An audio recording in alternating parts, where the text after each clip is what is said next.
remote hearing on docket 0147, order for a hearing to establish a climate change and environmental justice curriculum in Boston Public Schools, referred to the committee on January 11th, 2023. The sponsors of the docket of 0147 are Councilors Coletta, Councilor Lara, and Councilor Louis-Jean. In accordance with Chapter 107, the Acts of 2022, modifying certain requirements of the open meeting law and relieving public bodies of certain requirements, including the requirement that public bodies conduct its meetings in a public place that is open and physically accessible to the public. The City Council will be conducting this hearing virtually via Zoom, and it is being recorded. This enables the City Council to carry out its responsibility while ensuring public access to its deliberations through adequate alternative means. The public may watch this hearing via live stream at www.boston.gov/city-council-tv and on Xfinity 8, RCN 82, and Files 964. It will also be rebroadcasted at a later date. Written comments may be sent to the committee, email at cc.education@boston.gov, and comments may be sent to... No worries. No, it's okay. I muted myself for a minute there. Erin, you need to turn your, be on mute. Thank you, Councilor Flynn, for that intervention. I will keep going. It will also be rebroadcasted at a later date. Written comments may be sent to the committee email, I believe, at ccc.education@boston.gov, and will be made part of the record and available to all councilors. We will be taking public testimony at the end of this hearing. If you wish to sign up for public testimony and have not done so, please email Cora Montran at cora.montrond@boston.gov or email ccc.education@boston.gov for the link, and your name will be added to the list. I am joined today by my council colleagues in order of arrival. Myself, Councilor Mejia, Councilor Aaron Murphy, Councilor Coletta, Councilor Louis-Jean, and Council President Flynn. I am going to start, just to give you all an overview of who's going to be joining us today. Today's administration panel consists of Elizabeth Hadley, who's the Senior Program Director, grades 3 to 5 for the Boston Public Schools. Elizabeth Milwis, Executive Director and former teacher at BPS. Leslie Ryan Miller, Chief of Teaching and Learning at BPS. For our community panel, we have Patrick Belmont, co-founder of Change is Simple. Jennifer Bode, who is the Education Director of Courageous Sailing. John Walkie, he's the Director of Waterfront and Climate Justice Initiatives for Green Roots. And Magdalia Adi, who is the Executive Director of Harbor Keeps. I will now recognize my colleagues for opening remarks, starting with the sponsors, before moving on to councilors in order of arrival. So I am hoping that our colleague, Councilor Lara, has joined us. And if not, I am going to start off with the lead sponsor, Councilor Coletta. Thank you, Chair. I'm very grateful to you and your team just to get this on the docket, given our busy schedule. My co-sponsors and my colleagues who are here, who joined us, everybody that I'm looking at on the screen right now, thank you so much for taking time out of your day to be here to discuss this very important issue. I presented this last December on the heels of a visit from Prince and the Princess of Wales, who came to Boston to highlight some of the work that we're doing for the climate crisis and trying to find solutions. I had the honor of attending the Earthshot Awards and was inspired by some of the nominees. And so naturally, I wondered about our own future climate leaders here in Boston and some of the young folks and how we're cultivating their curiosities and their talents.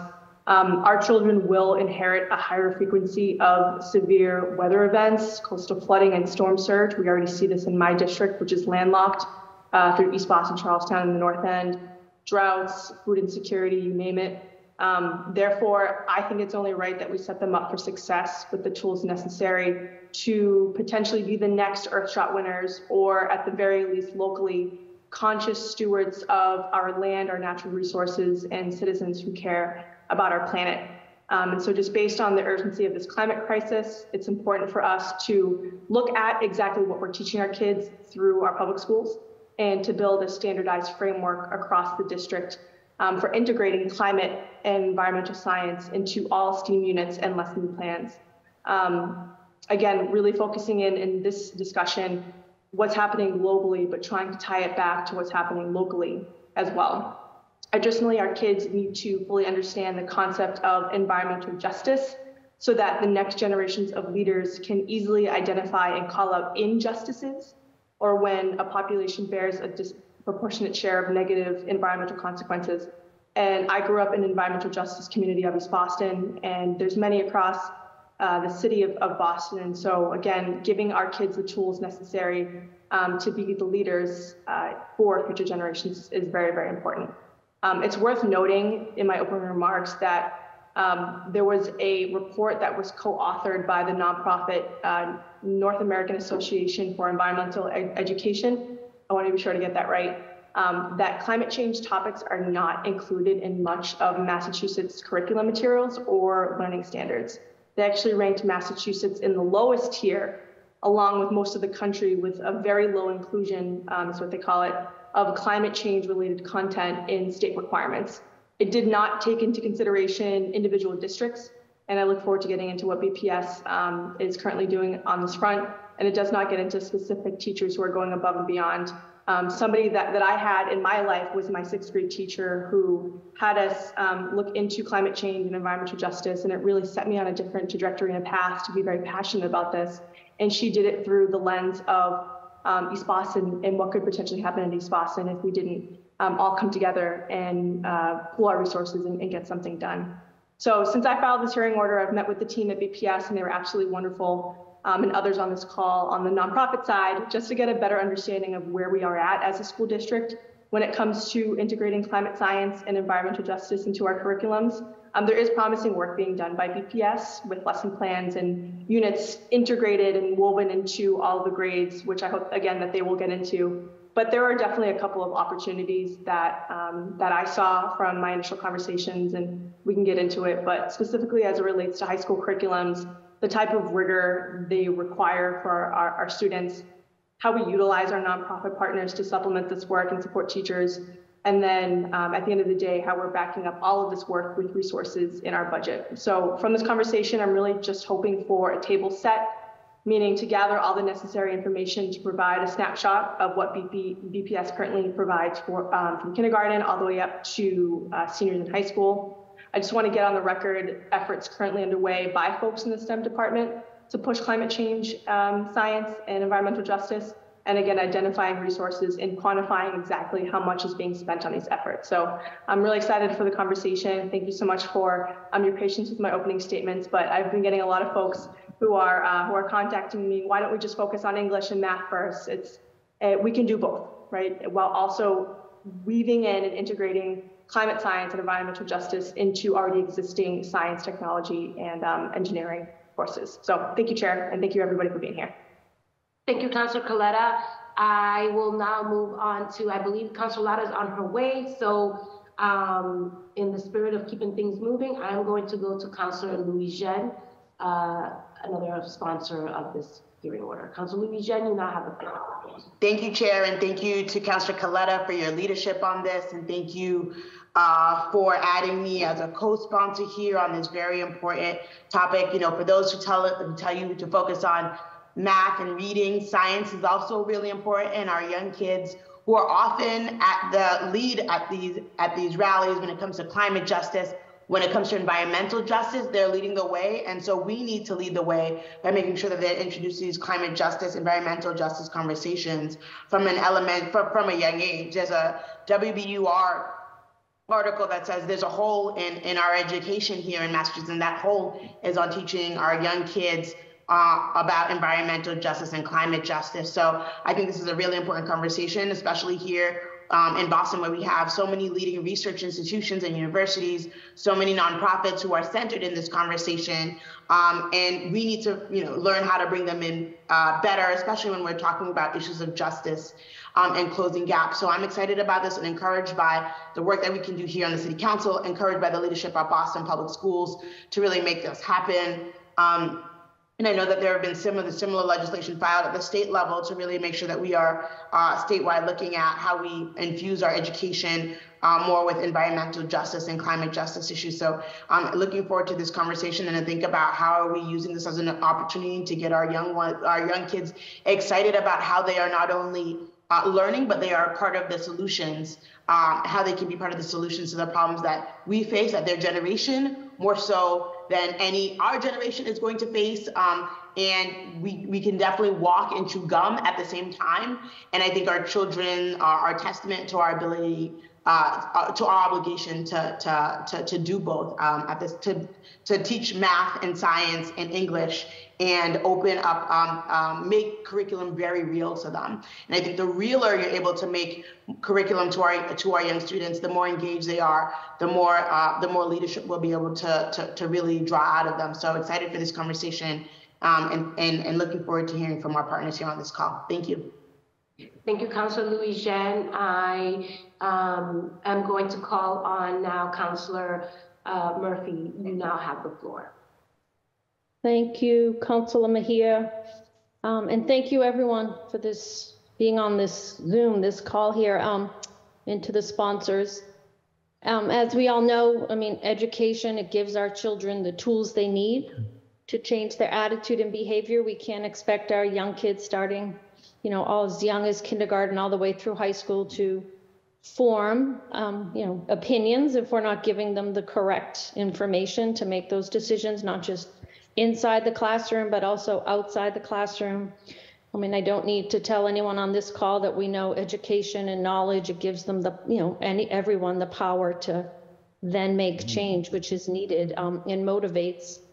We know many young children are motivated by this, and Councilor Coletta, you mentioned you had a teacher, right, that motivated you. And there's one-offs. There's, as a BPS educator for over 20 years, I would bring in books or teach what I knew, but I'm really happy that this conversation is going to also include what tools do our educators need to make sure across the board that it's not just individual classrooms or certain neighborhoods taking this on, that we're valuing it as a system, right? That we want every child in every school across BPS to be getting curriculum in this much needed topic, science, STEM. I see we have Beth here from the STEM department. STEM is so important, but making sure that we're really giving everyone the tools they need, including the teachers.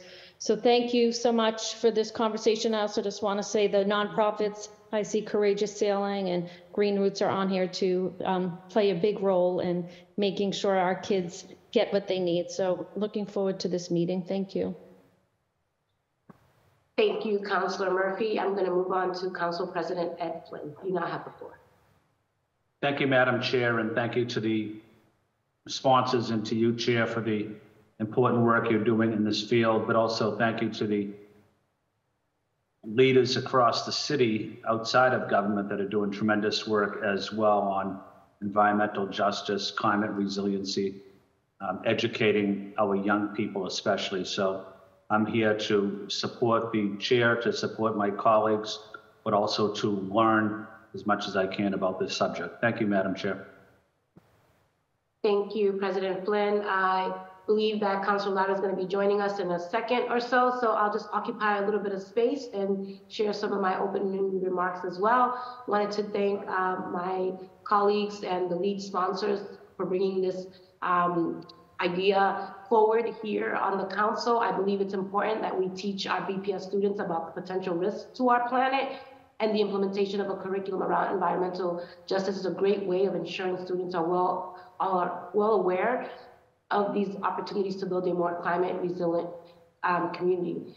It's unfortunate that that the reality is that we have caused a lot of damage already to our planet, and these are the consequences that we live for, that we're going to have to live for future generations.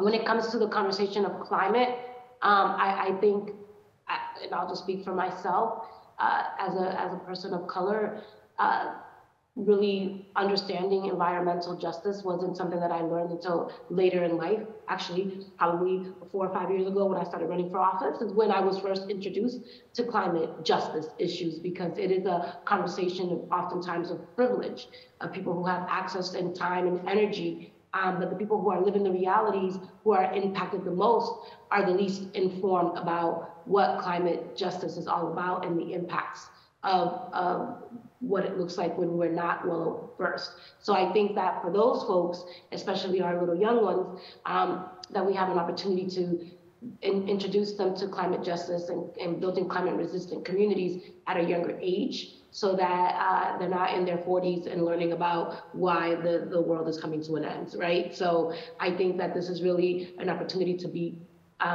more prevention and building our climate justice warriors at a younger age.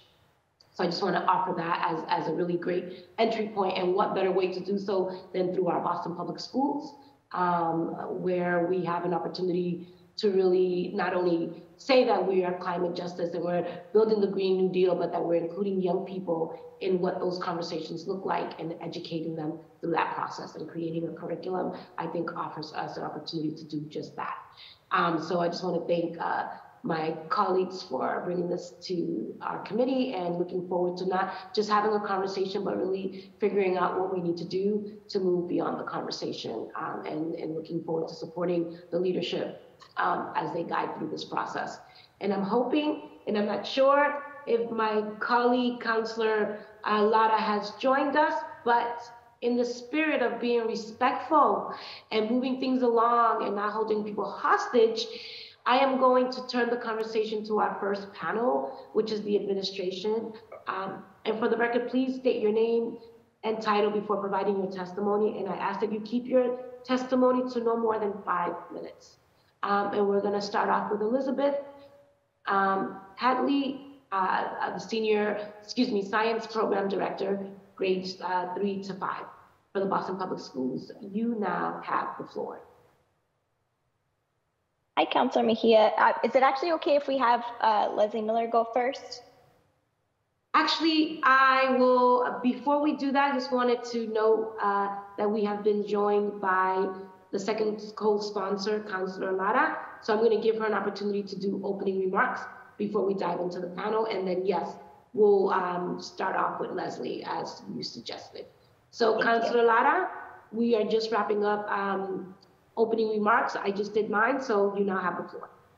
Thank you, Councilor Mejia, and thank you to my co-sponsors on this hearing order, and to everybody from the administration and community members for being here with us today. I am just jumping in after another hearing, so I will not give opening remarks at length. I just wanted to say thank you, and I'm excited about having this conversation to learn more about how curriculum decisions are made at BPS and see what we can do to make sure that this critical information is getting to our students. Thank you, Chair.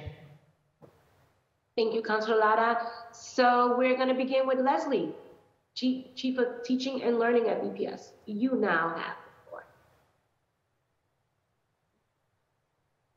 Perfect. Thank you so much, Councilor Mejia. And I just want to thank all of our city councilors for bringing this to docket. This is a topic that is very important, as all the city councilors stated. It means a lot to our students, and specifically from the point of view of how they advocate for themselves and for the world that we live in through the lens of climate justice, environmental justice, climate science. So thank you so much for bringing this important work to the forefront, and we're excited to share the work that's underway and how we're thinking about this work going forward. So again, I'm here with Elizabeth Hadley, one of the senior program directors for science, and Beth Mowinski, the executive director for our STEM initiatives. And so I'm glad to present with them. Just to start off, there are so many various definitions that we're working with when we're thinking about climate. So just to name a few: climate science, climate change, climate justice, environmental justice, and environmental science. And all of these topics have various various definitions. And so for the purposes of today, really diving into climate science, which is climate science investigates the structure and dynamics of Earth's climate system. It seeks to understand how global, regional, and local climates are maintained, as well as the processes by which they change over time. And then environmental justice, which really pulls in the advocacy side of things. It's the fair treatment and meaningful involvement of all people, regardless of race, color, national origin, or income, with respect to the development, implementation, and enforcement of environmental laws, regulations, and policies. So that's really the point of context for this work. And then I think one thing that's really important to start with is just the Boston Public Schools, our position on the teaching of climate science in pre-K through 12. So if you'll allow me to read that. In alignment with our vision, our role is to build students' conceptual understanding of Earth and space, including climate science, physical and life science throughout their pre-K through 12 science experience. Specifically, we provide the background knowledge that serves as a learning progression that includes an increase in global temperatures and the significant impact on human activities on these increases, as well as mitigation and resilience strategies that human societies may choose to adopt. We deliver instruction using evidence-based science, including climate change, human impacts on natural systems, human sustainability, and engineering design based on the Department of Elementary and Secondary Education's guidance in the 2016 Massachusetts Science and Technology, Engineering, and Curriculum frameworks.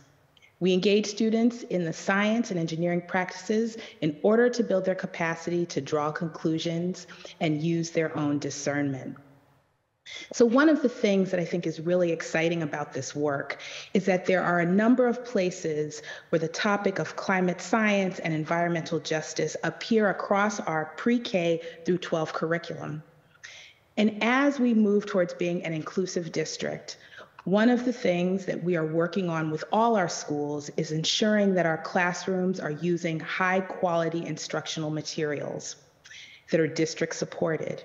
As we do that, we have a better sense of what appears throughout our curriculum. So not just talking about science, but thinking about all of our content areas, ELA, math, social studies.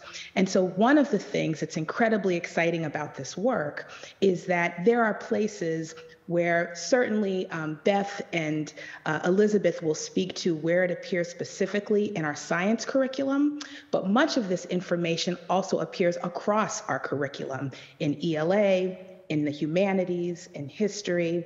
And so it's exciting to see that children will have multiple opportunities to engage in this content from the standpoint of learning the content, hands-on opportunities to engage in just the process of science, but also through ELA and humanities, thinking about how you debate this topic, how you talk meaningfully about this topic, and also various readings that are related to the topic.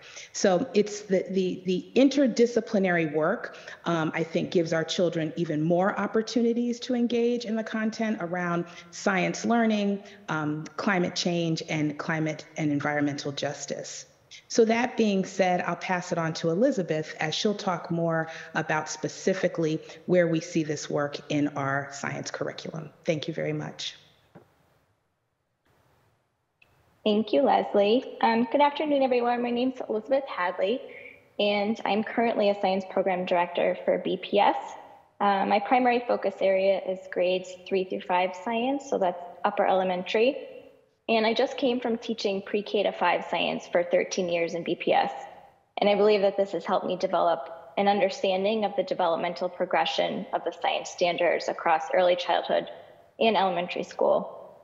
And I'd like to thank Councillor Coletta for bringing this to Docket and the rest of the City Council for allowing me to speak on behalf of the rest of the BPS Science and Technology and Engineering team, so that I can share an overview of how the teaching of climate science and the role of human impact shows up across the grades, and how we as a department select and roll out curriculum and help students build conceptual understanding of these important topics. I'm going to provide an overview of the developmental progression of the topics, but I'd like to invite participants to refer back to the informational document that was shared by Chantel Barbosa, I believe ahead of the hearing. It has some important links in it that we're referring back to, specifically the 2016 Massachusetts Science and Technology and Engineering Frameworks. And we've pulled out the weather and climate standards that show up in there, as well as earth and human activity. I'll get into those in just a moment about what those mean and what those look like across the grades. You can find that under resources in the document. Additionally, we drafted a presentation for the BPS Climate Change Committee earlier in the fall. That's also under resources, and that includes more specific information about how these standards show up in specific units across the grade. It's a lot to cover in 5 minutes, so I'm going to try to provide you the storyline of the K-12 experience. So just to ground this a little bit, all students in Massachusetts and also in BPS engage in a certain progression of standards K-12, and across those standards, you can see various themes emerge. So that would be matter and energy, geography and landforms, ecosystems, weather and climate, and then of course the human impact and how that ties into everything. So students are engaging in some form of those topics throughout their K-12 experience. Doesn't always show up every single year, but they're constantly revisiting those topics. And the reason for that is that we know research tells us that in order to develop a thorough understanding of scientific explanations of the world, students need to have sustained opportunities to work with and develop the underlying ideas, and to appreciate those ideas' connections over a period of years rather than weeks or months. And we also know from a developmental standpoint that those understanding of those topics mature over time. And we need to build on prior understanding and support increasingly sophisticated learning across the K-12 experience. So with that background, if you're looking at the 2016 standards, there's really two core ideas that tie into climate science and climate change in particular. The core idea, ESS2, it's Earth systems. And so that one really deals specifically with climate science. So students engage in lessons around Earth materials and systems. They get into the plate tectonics, the roles of water in Earth's surface processes, and then obviously weather and climate. And so they start to develop an understanding that weather varies day to day, seasonally, and throughout the year. And it's really the condition of the atmosphere of place and time. And that sets them up to understand what climate is, which is more long-term and location sensitive. So it's really important in the younger grades that students are building those foundations of weather. That's why you go into a first grade classroom and you see students collecting daily weather observations and looking for patterns over time, because those experiences really build up to that understanding. And then there's also the biogeology aspect of it. So that's how do living organisms alter Earth's processes and structures. So in the early grade, students start with their own role in affecting the Earth systems and animals, and then they get into more larger scale impact globally as they go throughout the grades. And then core idea ESS3 is what we call the Earth and human activity core idea. And that's really what you would think of in terms of climate justice.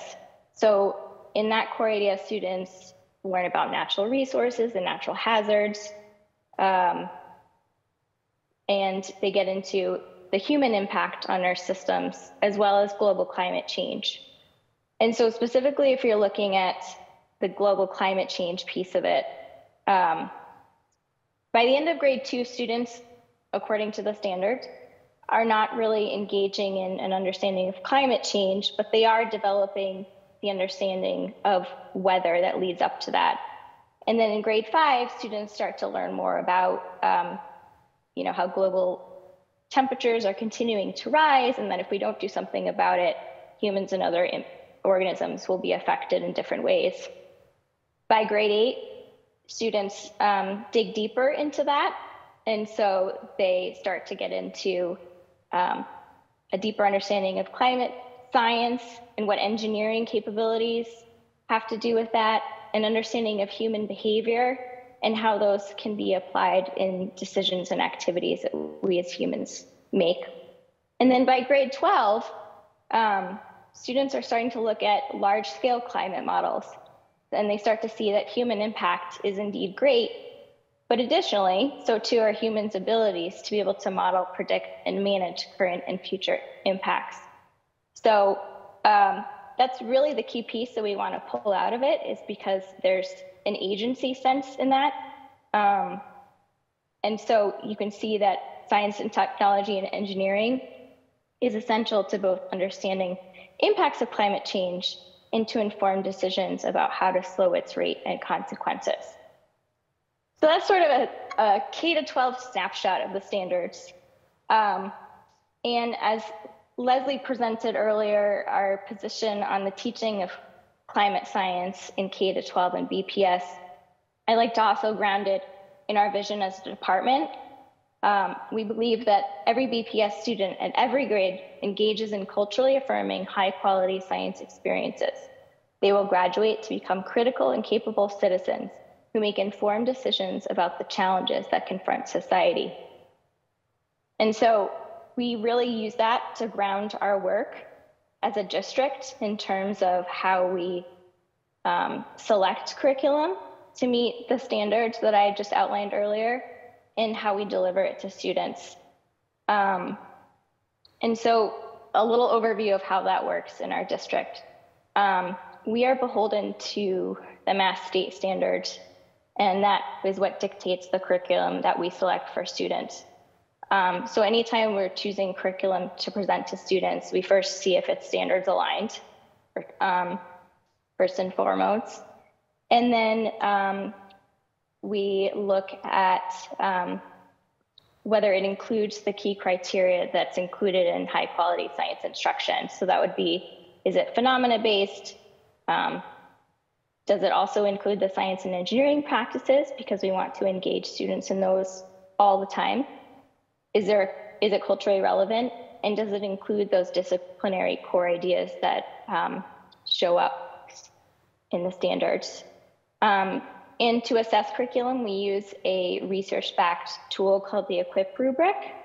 And that's how we initially select the curriculum. And then from there, we engage teacher leaders in field testing and piloting those units. And then based on a combination of scores on the rubric and teacher feedback, we either choose to adopt or even adopt with modifications sometimes. So in that sense, we might choose to Bostonize our curriculum and make it relevant to students' experience in Boston.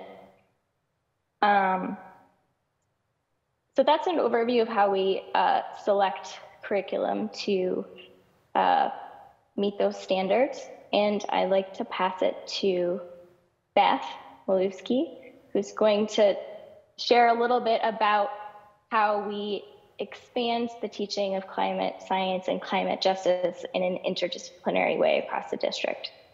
Thank you. Thank you. I'm going to set the timer, Elizabeth, just so you know. Yep. There is such a thing here, and I'm being incredibly generous because I know this is such an important topic, but just if you hear it, just know. That's okay. I got a timer going as well, so we'll both do it. Thank you. But good afternoon. My name's Beth Malewski. I am the Executive Director of STEM in the Office of Teaching and Learning. What that means is that I supervise the science and math departments as well as STEM learning and programming for the district K-12. Thank you for this opportunity and for bringing this to light, Councilor Coletta, Councilor Mejia, and the rest of the City Council. I'm a former science teacher, 16 years teaching high school science and as an administrator and 4 years in central office. So climate change and climate science is something I'm familiar with, not only teaching, but also supervising other teachers and also supporting some of our students and families and dealing with the repercussions of. So climate change is something that impacts our entire district. As a member of central office, it's part of my responsibility as a collective responsibility to ensure that we support all of our neighborhoods and all of our students equally and equitably.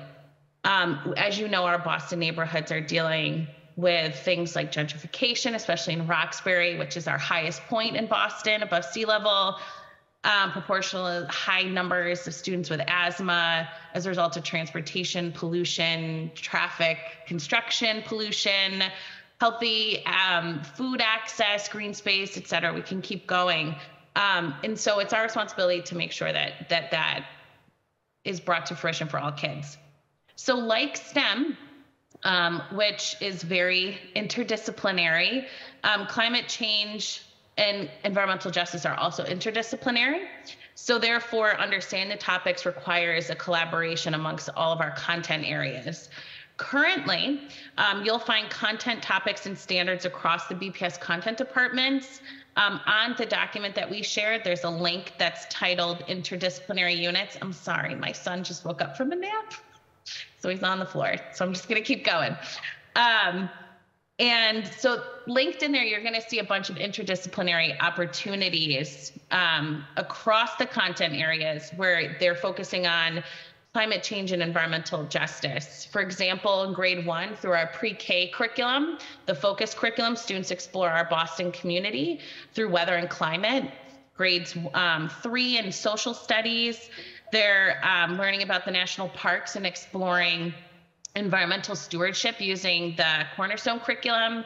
In grades 6 to 12, they have access to the Close-Up platform, which allows them to look at the political views around environmental justice. And in 10th grade, the ELA curriculum Study Sync, students are reading Rachel Carson's Silent Spring, which is a complete testament and monument of environmental justice. In addition, the STEM department received ESSER funding. Sorry, it's getting loud and I'm sorry. Okay, we received ESSER funding, double duty. We received ESSER funding to look at outdoor teaching and learning. And so we have invested in an outdoor teaching and learning champion coordinator. Sorry. You okay? Yeah, it's climate change. It's exciting. Okay. So we've invested in an outdoor teaching and learning champion who is working across department areas. So we're investing funds in building outdoor classrooms as well as outdoor gardens in all of our K-8 spaces. That outdoor coordinator is working with all the content departments to ensure that students and teachers are actually accessing the gardens and the outdoor spaces in relation to the content and the curriculum that they're using in the classroom. We also want to recognize that, to expand on that, that this learning has to happen outside of the classroom as well. So we need our partners and our community organizations in order to do so. Each school has the ability to fund in school and out of school programming through partnership dollars, which is determined by their opportunity index, which you can find linked in there, each school's opportunity index. From there, they have the ability to choose which partners they can bring into their school based on teacher, student, parent, and administrative feedback. So we know that we need these partners to do so. The last part is really our ESSER funding has also allowed us to do a 7th grade rites of passage experience in BPS. So this school year, 45% of all of our 7th graders will, by the end of the school year, will have had an experience either at Thompson's Island, Hale Reservation, or Boston Nature Center, where they have an overnight. And students during that experience are not just doing community building, but are also exploring some of the content connected to human activity on Earth and how it's impacting the local areas.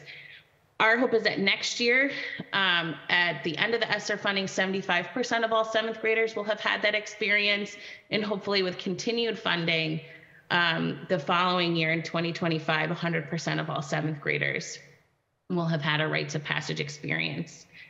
And so just to close out, I just want to thank you for this opportunity and also this passion around climate change and environmental justice. It really is a collaborative effort, and we're here to listen and to work together, and to really make sure that all of our kids and neighborhoods are served. Thank you. Thank you, Beth. Good job multitasking here. Superhero here. I'd love to see it. I'm gonna now open up the floor for my colleagues to ask their questions, and I ask that our colleagues keep their Q&A portion to no more than 5 minutes for the first round. I will start with the sponsors of the hearing and then move on in order of arrival. So Councilor Coletta, you now have the floor. Thank you, Chair, and I will respect the 5 minutes. I'm looking at the clock right now, it's 2:50. So thank you all so much for that in-depth presentation. There's a lot of information there. So I just appreciate all of you going through that, and shout out to Beth for really being a superhero multitasking. It's not easy. So I'm gonna focus in my questions specifically around the curriculums that are being used right now and how they are different. You all mentioned that BPS should be using high quality instructional materials that are district endorsed. Are there, I mean, how many different types of curriculums are being used right now? How are they different? If we can name them, just so we have a better understanding of what's being utilized and have a better understanding of the landscape here.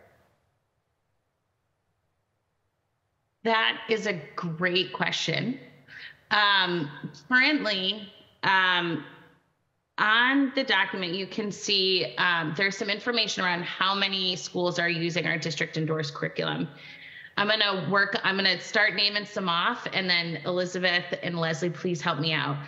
In the elementary space, I would say probably almost 80% of our schools are using, for pre-K to 2, the focus curriculum.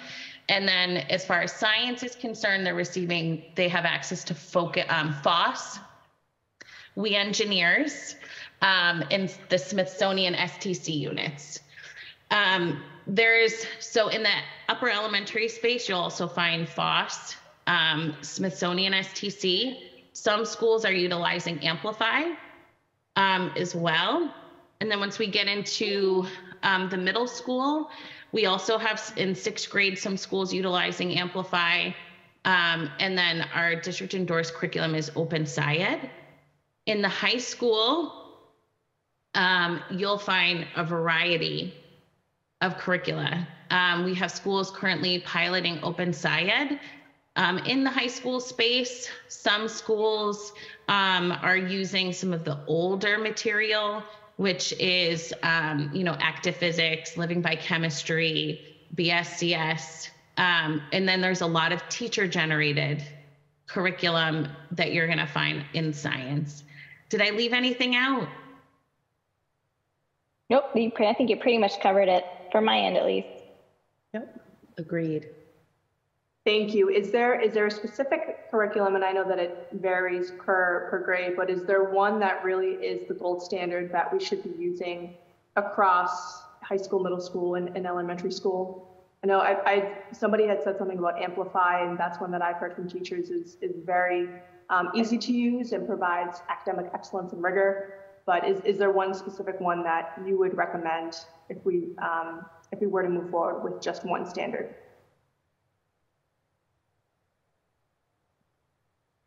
That's also a great question. I mentioned earlier that we use a pretty rigorous rubric to evaluate all of our curricula, K to 12. It's the EQUIP rubric, which is linked into the document if you want to look at it. It's pretty meaty.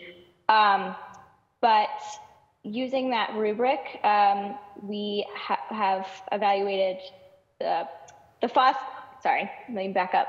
The focus curriculum for early childhood actually has the FOSS units embedded in it. So they're getting science, but they're also getting it in a very interdisciplinary way, which is super appropriate for early childhood. As you get to grades 3 through 5, I would say it's 95% FOSS curriculum, because FOSS has continued to perform really well in our vetting.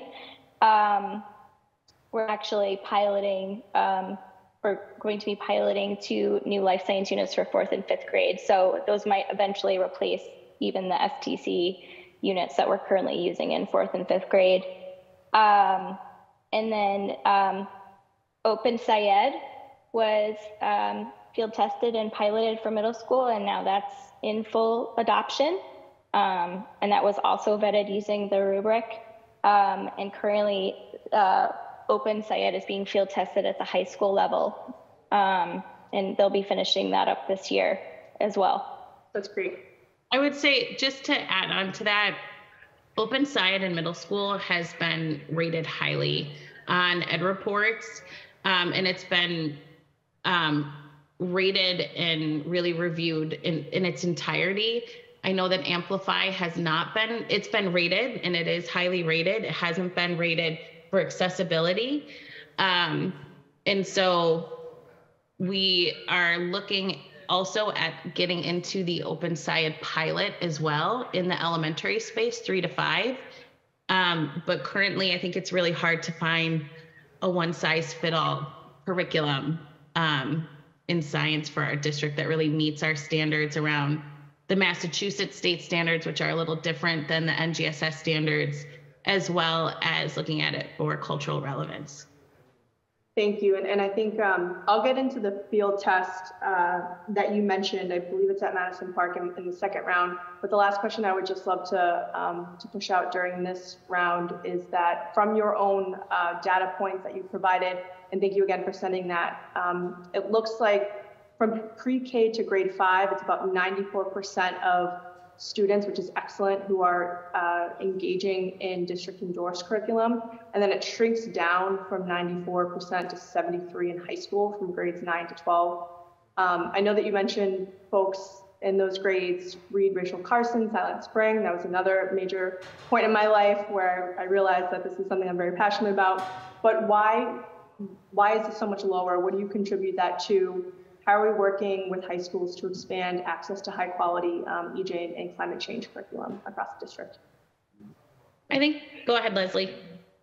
So I can jump in on a part of that. So, I worked in Boston Public Schools for about 16 years and then was in another district, and I'm just returning in the last 6 weeks to Boston in the chief role. And this is one of the high priorities that we have in the work going forward across teaching and learning. We certainly value the feedback that our educators give us around what they're teaching and how they want to teach it.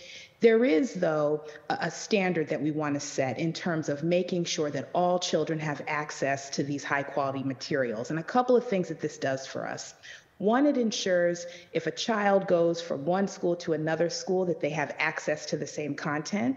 And also the high quality materials have been rated for, as Beth said, accessibility. So ensuring that every student has access to grade level content. That is incredibly important to ensuring that our children meet the achievement benchmarks that we hope for them to meet. And so one of the things that we're doing is using our ESSER funds, and I think this is a great use of these one-time dollars. We actually have a memo that is just going out today that has been a work in progress for about an entire 6 weeks that I've been back.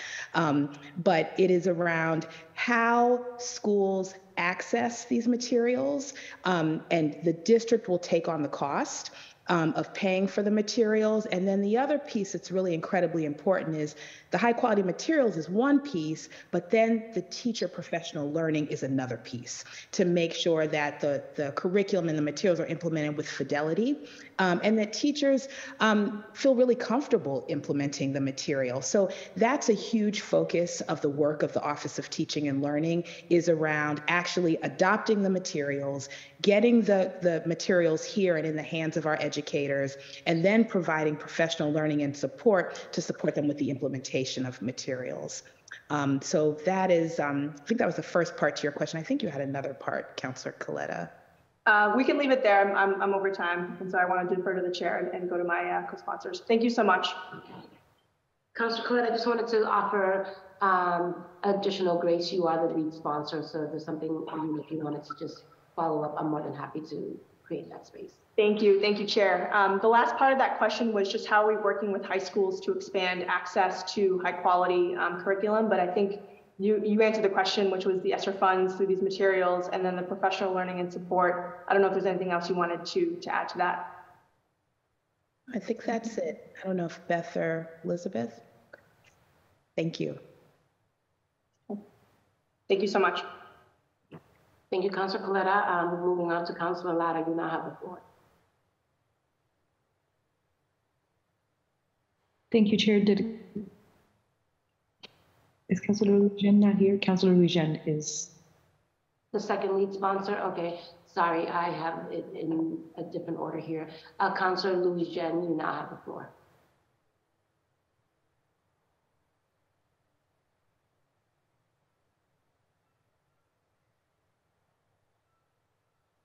Okay, rookie mistake. So I just want to thank Elizabeth, Beth, and Leslie for being here with us and sharing so much valuable and critical information. I think it's incredible the work that we are already undertaking to make sure that our young kids have this curriculum.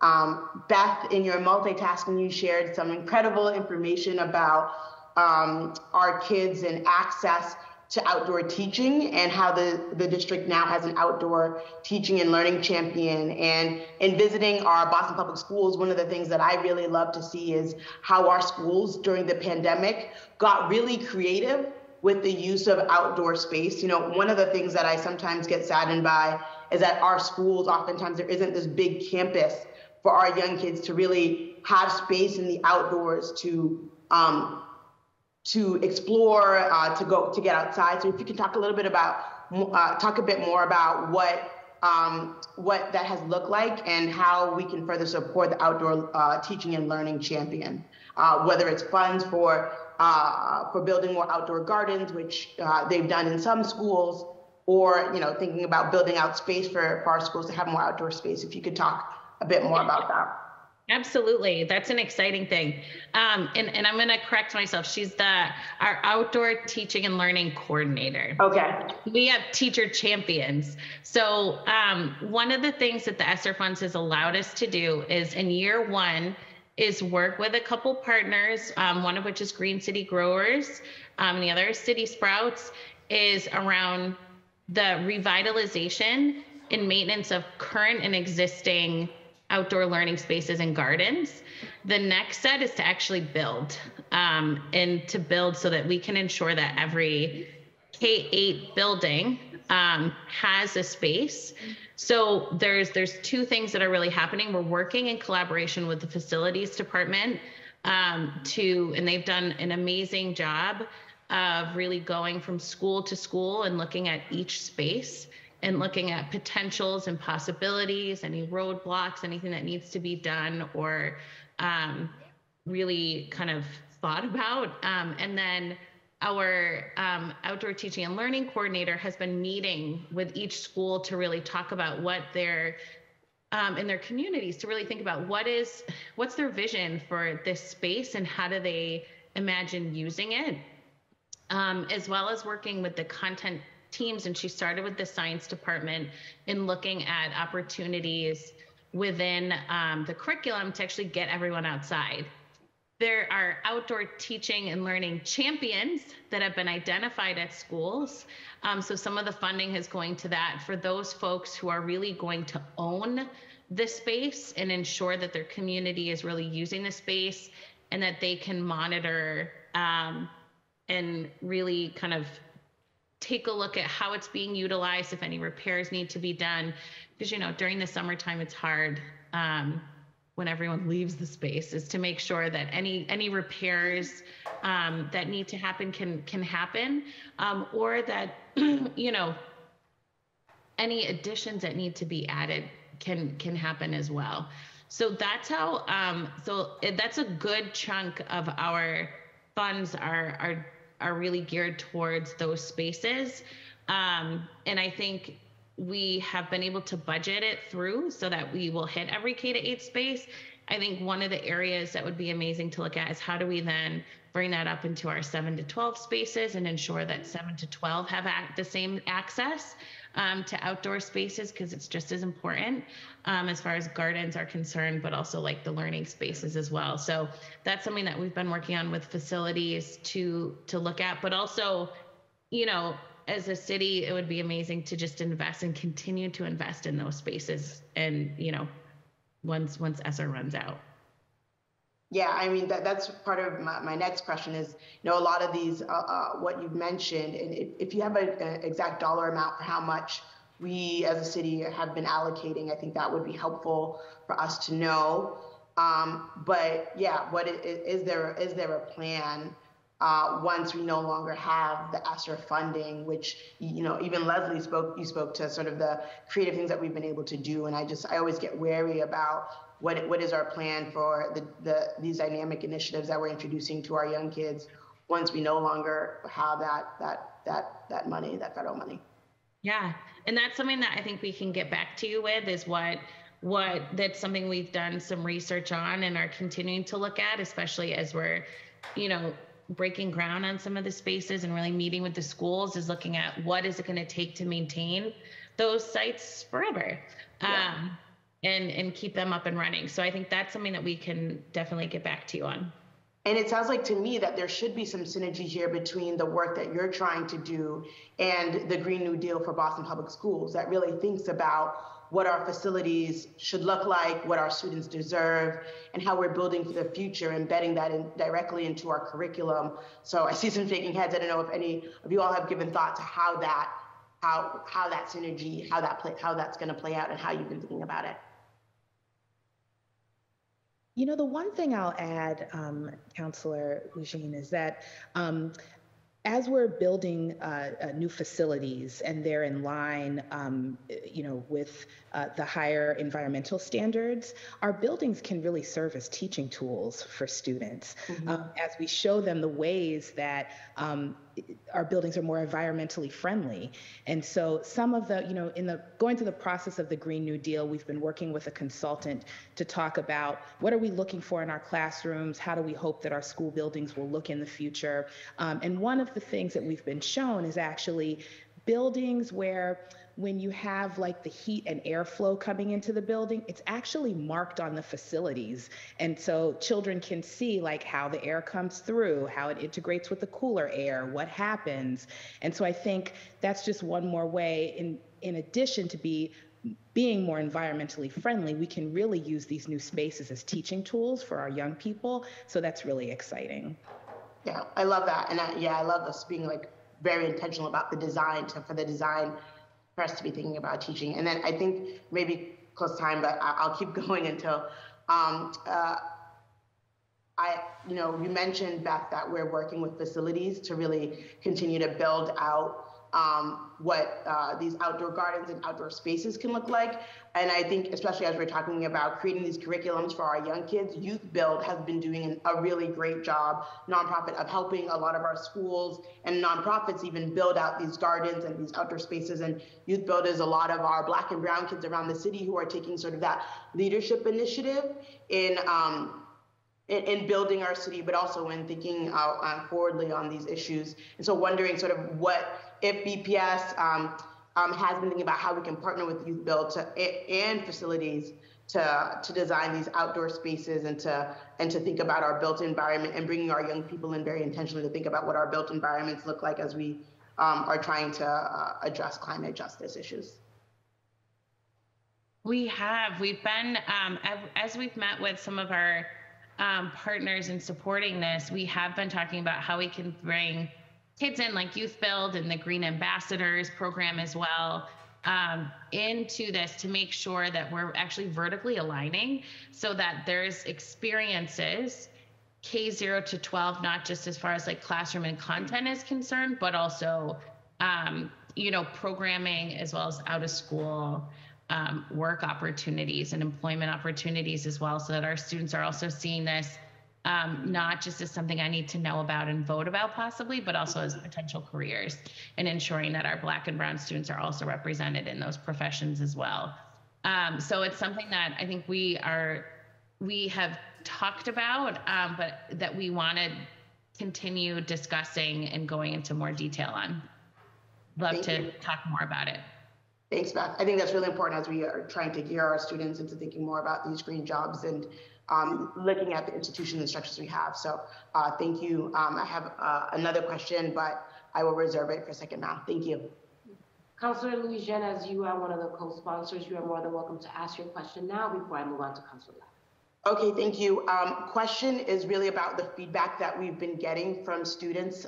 Liz, you talked about the ESS3 model that we've been using. Like, what's the feedback that we've been getting from our students who experience this curricula, and how are we sort of learning from student feedback? And that's not, I mean, Liz, you mentioned it, and that's why I mentioned your name specifically, but happy to hear from anyone.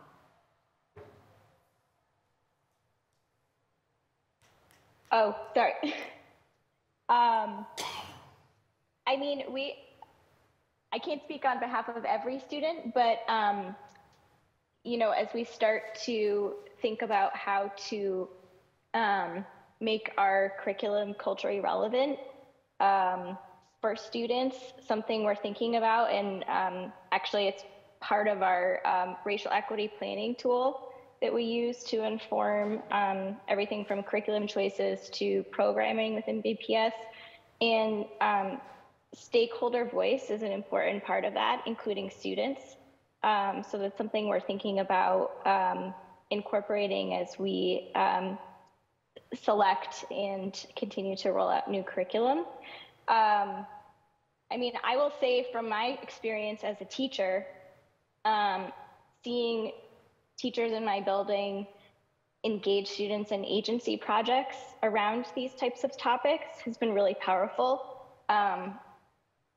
The school that I worked at over the 13 years, I really saw it take off.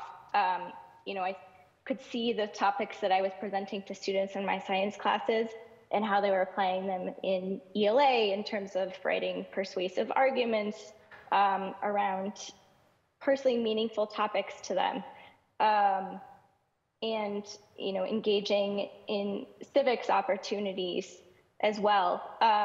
So I've seen that firsthand, how powerful that is. And I think you brought up a really important point, that it's important to leverage student voice in not only the decision-making around what we're doing, but is it making an impact with them? I would just add one place where we have received student feedback is over the February Acceleration Academy. Students in grades 3, 4, and 5 dove into topics connected to environmental justice in particular. It was project-based learning, where students were really digging into literacy and nonfiction writing and reading.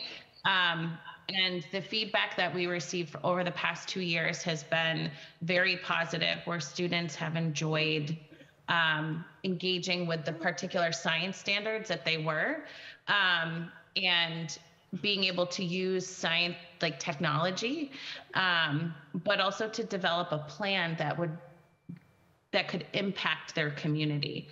So they found it relevant, they appreciate the topics, and they liked feeling like a scientist. So we did get some student responses. We had every kid completed the survey. So we've got some really good feedback on that as well. Awesome. Thank you. I just want to put this out there that I think the experiential learning part and exposure to our environment is really critically important for a lot of our BPS students. I say this as daughter of immigrants who, my parents were always working. And so it was really through the schools that I got exposed to like Boston Harbor Islands and to our waterfront. And as we think about, we think about a more unified waterfront. I think about a lot of our students in BPS and how oftentimes even going to the aquarium is like not something that is part of their everyday routine, as though it may be for other students. And I just think about whatever we can do on the council to support more of those real experiential learning opportunities that we're giving to our kids around the issue of climate justice. I think it's incredibly important. And so I just want to thank you for your time and hope that we can continue to champion further experiential learning and outdoor activities for our young kids, particularly around climate justice, but in all areas as well. So thank you. Thank you, Councillor Louis-Jean. Councillor Lara, you now have the floor. Thank you, Councilor Mejia, and thank you to folks at BPS for all of the work that you're doing. My first question is about what is currently in place. And so you've outlined, at least at grade levels, how environmental justice curriculum is being implemented. And it sounded a little bit like it was more science-based curriculum about the earth, and kind of at least in the younger in elementary school. And so can you share a little bit about how the curriculum is being implemented specifically around climate change and environmental justice? Because I think that, there's a difference. And so not just understanding the planet and how it works and their surroundings and nature, but also understanding what happens if we don't take care of it and what is currently happening. So thinking about, at age appropriate, grade appropriate levels, how are we talking about climate change specifically and environmental justice, which requires that we talk about structural racism at the same time. So can you share a little bit about that? Sure, I can provide a little bit from the K-5 experience, but I'm going to defer to Beth for the 6 through 12 experience. So like I mentioned, in the earlier grades, students are exploring Earth systems and Earth and human activity. And like I said, the climate justice really shows up in the Earth and human activity part. So they're not fully engaging in it by the end of grade 2, but in grade 5, students are, I should say, in our district endorsed curriculum in grade 3, students engage in a water and climate unit. So that's really where they're taking their understanding of weather that they've engaged in early childhood and thinking about how that relates to climate. And so they gain an understanding of how climates differ across the world. And then by 5th grade, they're getting into Earth systems. We have a unit called Earth and Sun. And so the end part of that unit, students are getting into an understanding of the geosphere, biosphere, and hydrosphere. And they start to gain an understanding of, heat rise and how that might impact organisms, including humans. And then also in 4th grade, even though they're not studying weather and climate, they do study energy. And as part of that, they're exploring, human use of energy, and they explore the trade-offs and benefits of different types of energy resources. And that sort of sets them up to evaluate the pros and cons of each. And like Leslie kind of mentioned in the beginning of the presentation, our goal in science is to engage students in an understanding of having them look at evidence in order to make their own choices and informed decisions. And that's what we do as scientists, and that's what differentiates science from other disciplines. So our stance is that it's really important to have the science lens in order to be able to apply it to other disciplines, including civics. So I'm going to let Beth explain a little bit. In K-5, you're saying that you're developing kind of the foundational science lens, and then in middle and high school, you start talking about climate change, environmental justice. I'll stop to hear more about how you're talking about climate change explicitly. And I will also say, if you look back at the standards, especially for grade 3, when they're learning about weather and climate, there is a clarification statement that under climate change and understanding of climate change is not expected on state assessment. And the reasoning for that, I know we're missing our DESE participant today, but the reasoning for that, I gather, is that students don't yet have a full conceptual understanding of that. There's building up to that by 3rd grade, but it is addressed in middle school and high school. I would just, one of the things I just want to make sure we clarify is that this was brought to the science team as a science curriculum, and the science department is really is addressing climate science. in that when we get into climate change and environmental justice, as you were talking about, those are really interdisciplinary topics. And so when we talk about curriculum addressing them, we have to lean on multiple content areas to really get at that. And so in 6 to 12, what they start to do is to apply the climate science into climate change. And so they start looking in middle school at like the impacts of flooding. With the open SciEd curriculum, they're getting into particular issues that are a result of human impact and exploring what that human impact has done to our Earth system. If we look at some of the other content areas, like in social studies and in history, that's where we start to get into the political stance, where we can start to talk about the structures of racism. A lot of our goals would be to really build the criticality of all of our content educators so that they can look at the curriculum and these topics through that critical lens. But that's something that we want to do better, is to do that interdisciplinary cross-content, cross-functional work together. But when we think about the curriculum that's connected to science, it's really adhering to the standards, which is addressing climate science.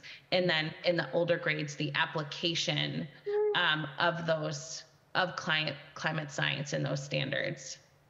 Does that help? So just to, yes, and just to ask, that is very incredibly helpful and makes sense. And just to ask the question more plainly, you are talking about, when you talk about human impact, extraction of natural resources, you're talking about structural racism, those are things that we are talking about. They just happen in an interdisciplinary manner in maybe other courses that might not be science, in conjunction with the foundational science teaching. Yeah.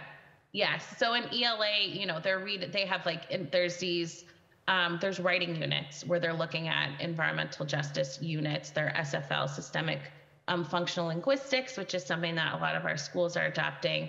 Those writing units are ELA, and schools are using those, and they are specifically like an interdisciplinary look and of content just through, and then responding to it through writing.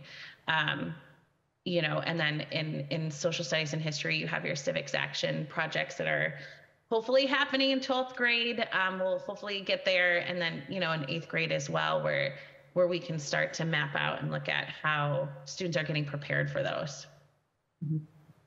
Thank you. And I had another question that was about the Green New Deal. And I think that Councilor Legion already asked that question in terms of how we're using the Green New Deal for BPS to really make sure that our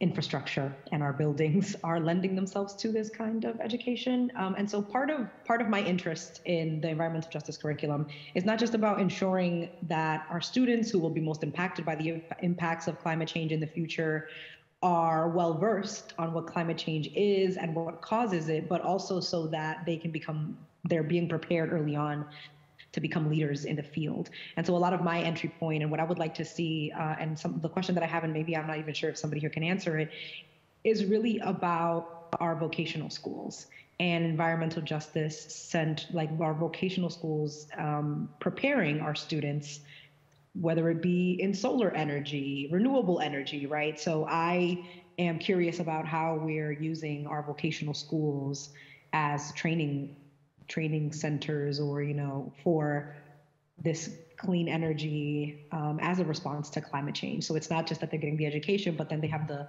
really resources and the training and the knowledge at our schools through our vocational high schools to be leaders in this field. And I'm wondering if there's anything happening in BPS that's moving us in that direction. Councilor Lara, I can't speak specifically to Madison Park, but I think that's an amazing question. And I will follow up with the school leader there, and I will get that information, get it back to you. Thank you. That is incredible. And my last question is really for you generally, whoever wants to answer it, is like, what is your vision? It seems like you're implementing a lot of different types of curriculums at different grade levels. And I know that a lot of this is not required. I don't think any state in the country, I think that more recently in the last few years, I think we saw a few states that filed state legislation to make it a requirement to do this kind of education, but no state in the country is really requiring any of this. And so I'm curious, what is your hope for the future? What would you like to see? How would you like to see this kind of curriculum grow and this kind of teaching grow at BPS? You know, and how can we help you get there? Sure. You know, and I'll let Beth and Elizabeth weigh in, but one of the things, especially in my return to BPS, I've had the opportunity to see kind of the technical piece of this work, right? To backwards map where this content is in our curriculum. So really understanding the access points that and the opportunities that students have to engage with this material. The thing that I've been thinking about that I really want to push is how do we push student advocacy, right? So as they're learning about this material, how do they learn the critical ways that they can be advocates in making change?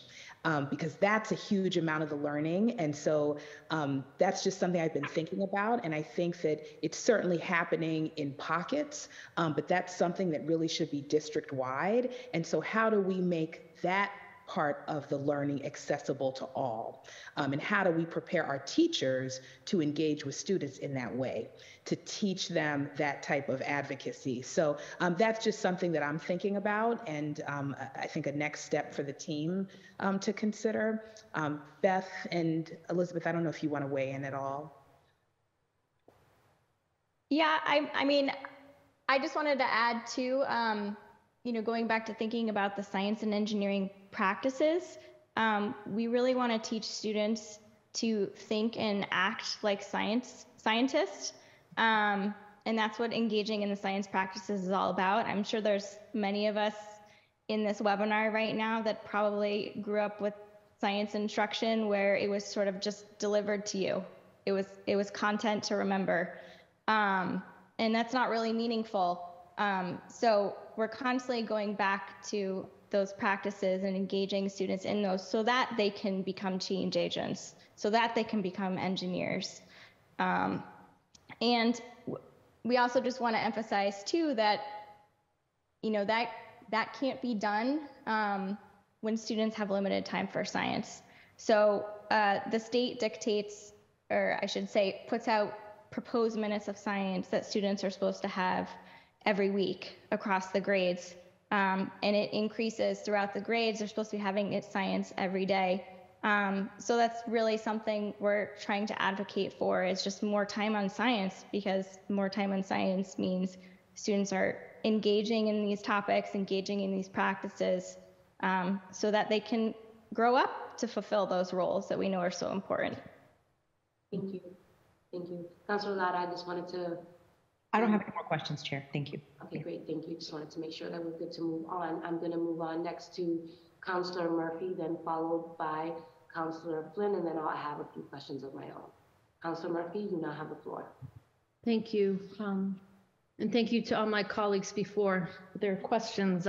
Many I also had, so it was very informative. A few things, and it ties up to what Councilor Lara was just talking about, like how, and I'm going to assume, you know, this was brought forward on the council floor to make it more of a requirement, right? And we've heard about the good pockets of science being taught across the, you know, the system at different grade levels, but how do we make this? Is it a graduation requirement, or making sure that it's not just a school by school decision? I know from, you know, working in BPS that some schools had a science specialist and they covered all of the required minutes, some, you know, or at least half of it.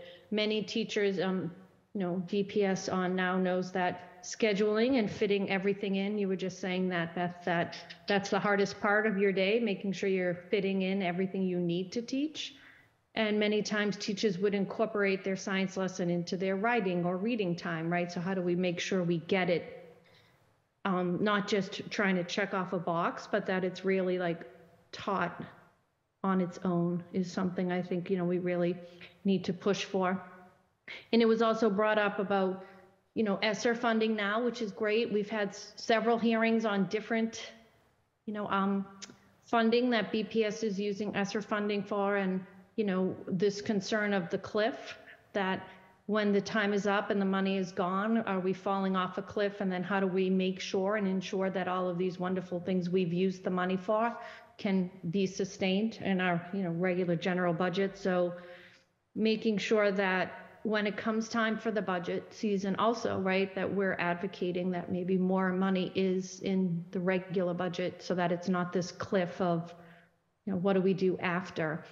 And the outdoor classrooms you spoke about, we had outdoor classrooms back with Menino, right? There is that concern. There were termite concerns then, we had the outdoor wooden benches, and sometimes they were used, sometimes they weren't.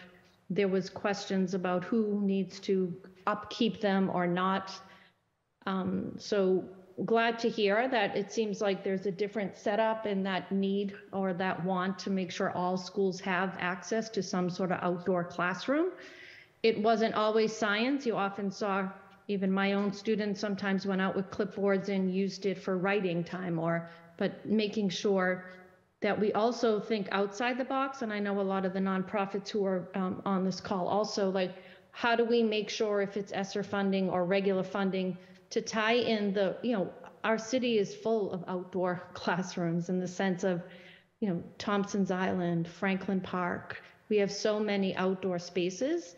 I know that then ties into school buses and how do we get the money to get our students there. But I think our access to all of the amazing outdoor classrooms that are right here in our city, and to make sure we're taking full advantage of the fact that we do live in a city that's along the water.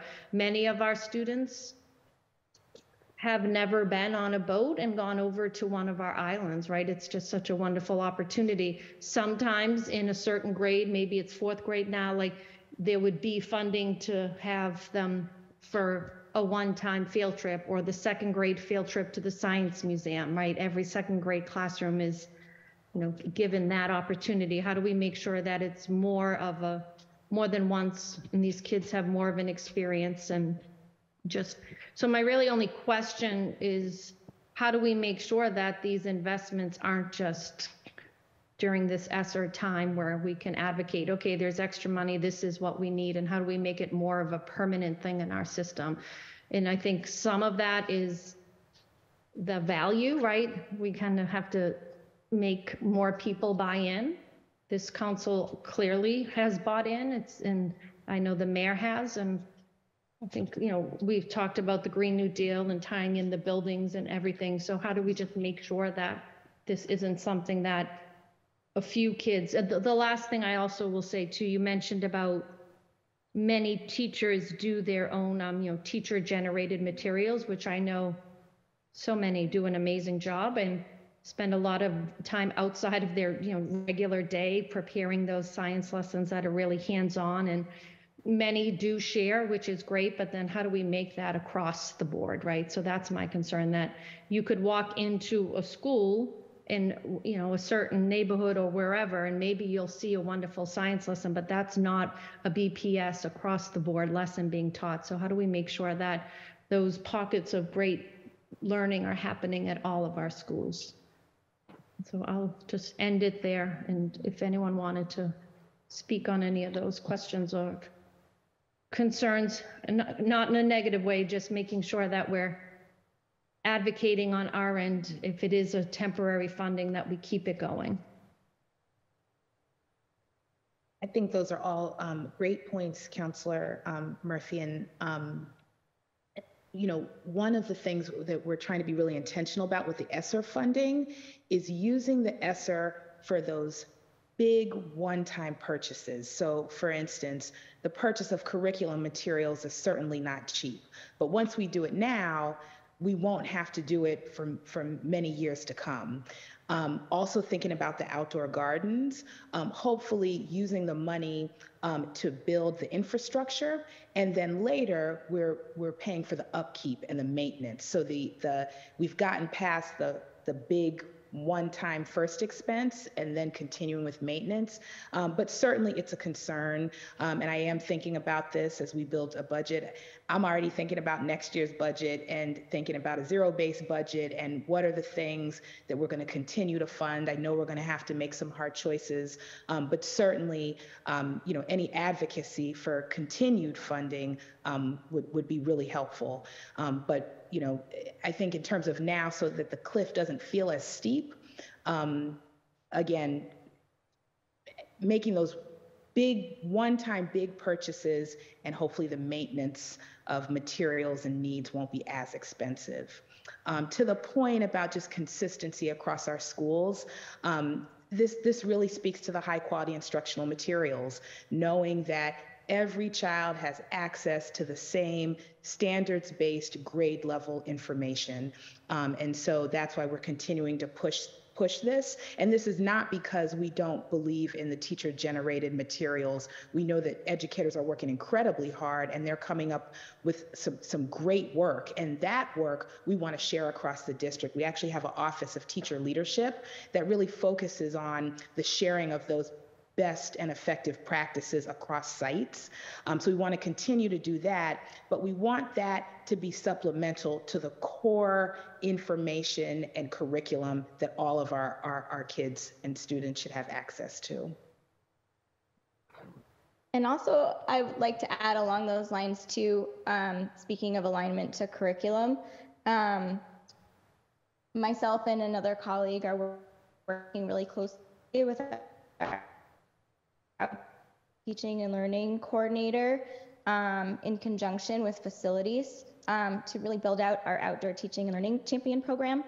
It was mentioned a little bit earlier, but we've identified really teacher leaders in schools that have existing outdoor classrooms and are either aspiring to improve them or to add new ones, who are really going to lead that work in their schools.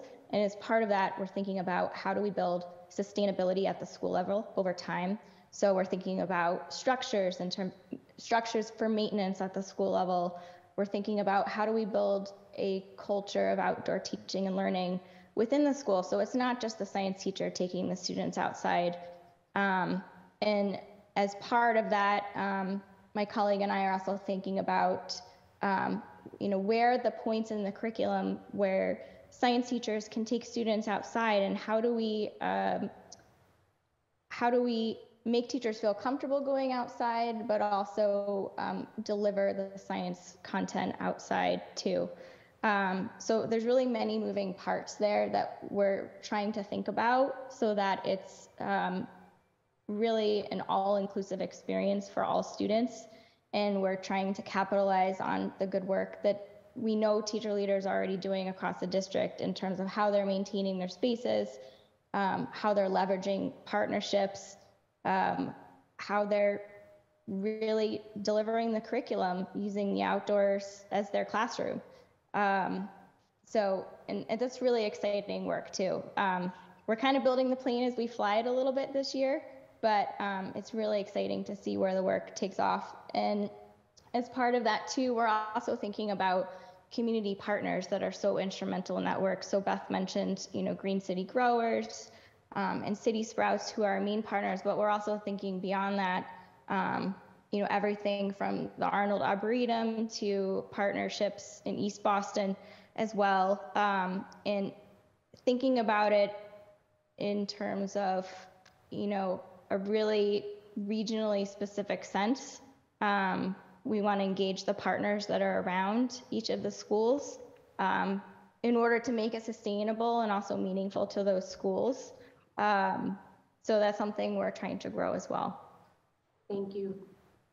Thank you, Elizabeth. And thank you, Councilor Murphy. I see that Councilor Flynn is no longer with us, so I'm going to move on to some of my questions and then move on to our second panel, unless my colleagues have a second round of questions. Just make sure that you raise your hand so I can make sure that I bring you back in before we transition.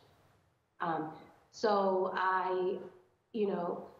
a few things. I'm really excited to hear the energy around really seizing the moment around the Green New Deal. There's been a lot of discussion around that, just in terms of planning and implementation and community engagement. So I do believe that the Green New Deal really offers an opportunity for us to engage our young people in green building and what does that mean for them. So I think whatever opportunities you can infuse as teachable moments, because learning is just not in the classroom. It's really about how do we seize all of the different types of opportunities that we have to engage young people in climate justice conversations. So I think whatever that looks like, being super intentional about seizing those moments is like incredibly important. I also would like to just uplift, last year during the budget cycle, our office was advocating for more dollars on exponential learning, like creating opportunities for young people to learn and while being in the field, learning and earning at the same time. So I think those opportunities are really important. If there are ways for us to create career exploration opportunities where young people are partnering up with nonprofit organizations and they're getting a stipend and they're learning about climate justice, and then they're also bringing back what they're learning out in these streets into our classroom. And I think that those types of models are also worth exploring and looking at, right? As we continue to think about, and more importantly, thinking outside the box about what this looks like. Because I understand that you all have a time limit and parameters, and I also know that you have DESE to contend with, right? You can't just I'm gonna change the curriculum when we only have 20 minutes to eat in the classroom, right? Or 5 minutes of recess, right? All of these things that we need to factor in as we have these conversations, because at the end of the day, there is a higher power that will determine whether or not any of these conversations can go anywhere, and that is DESE. That is real, and I think it's important for us to level set and understand that exists. But just because it exists doesn't necessarily mean we can't have this conversation, which is what excites me about having our nonprofit partners here. And I'm wondering, in terms of just kind of really figuring out how we meet the moment, what opportunities has BPS entered into or has explored around partnering up with the Green Roots to come in to, not that I'm giving John and his team any more work that they haven't asked for, but in the ideal world, we don't need to reinvent the wheel. We have organizations who are doing climate justice work. What opportunities have you all explored in tapping into our nonprofit partners to be in front of our students in a more consistent, structured, and committed way to be the curriculum facilitators, if you will, of the climate justice conversation? Has that happened? Is that crazy talk or what? I don't think it's crazy talk. I think what we've done in the past, and I think with the pandemic, it definitely had a hold on our programming, and I know our partners are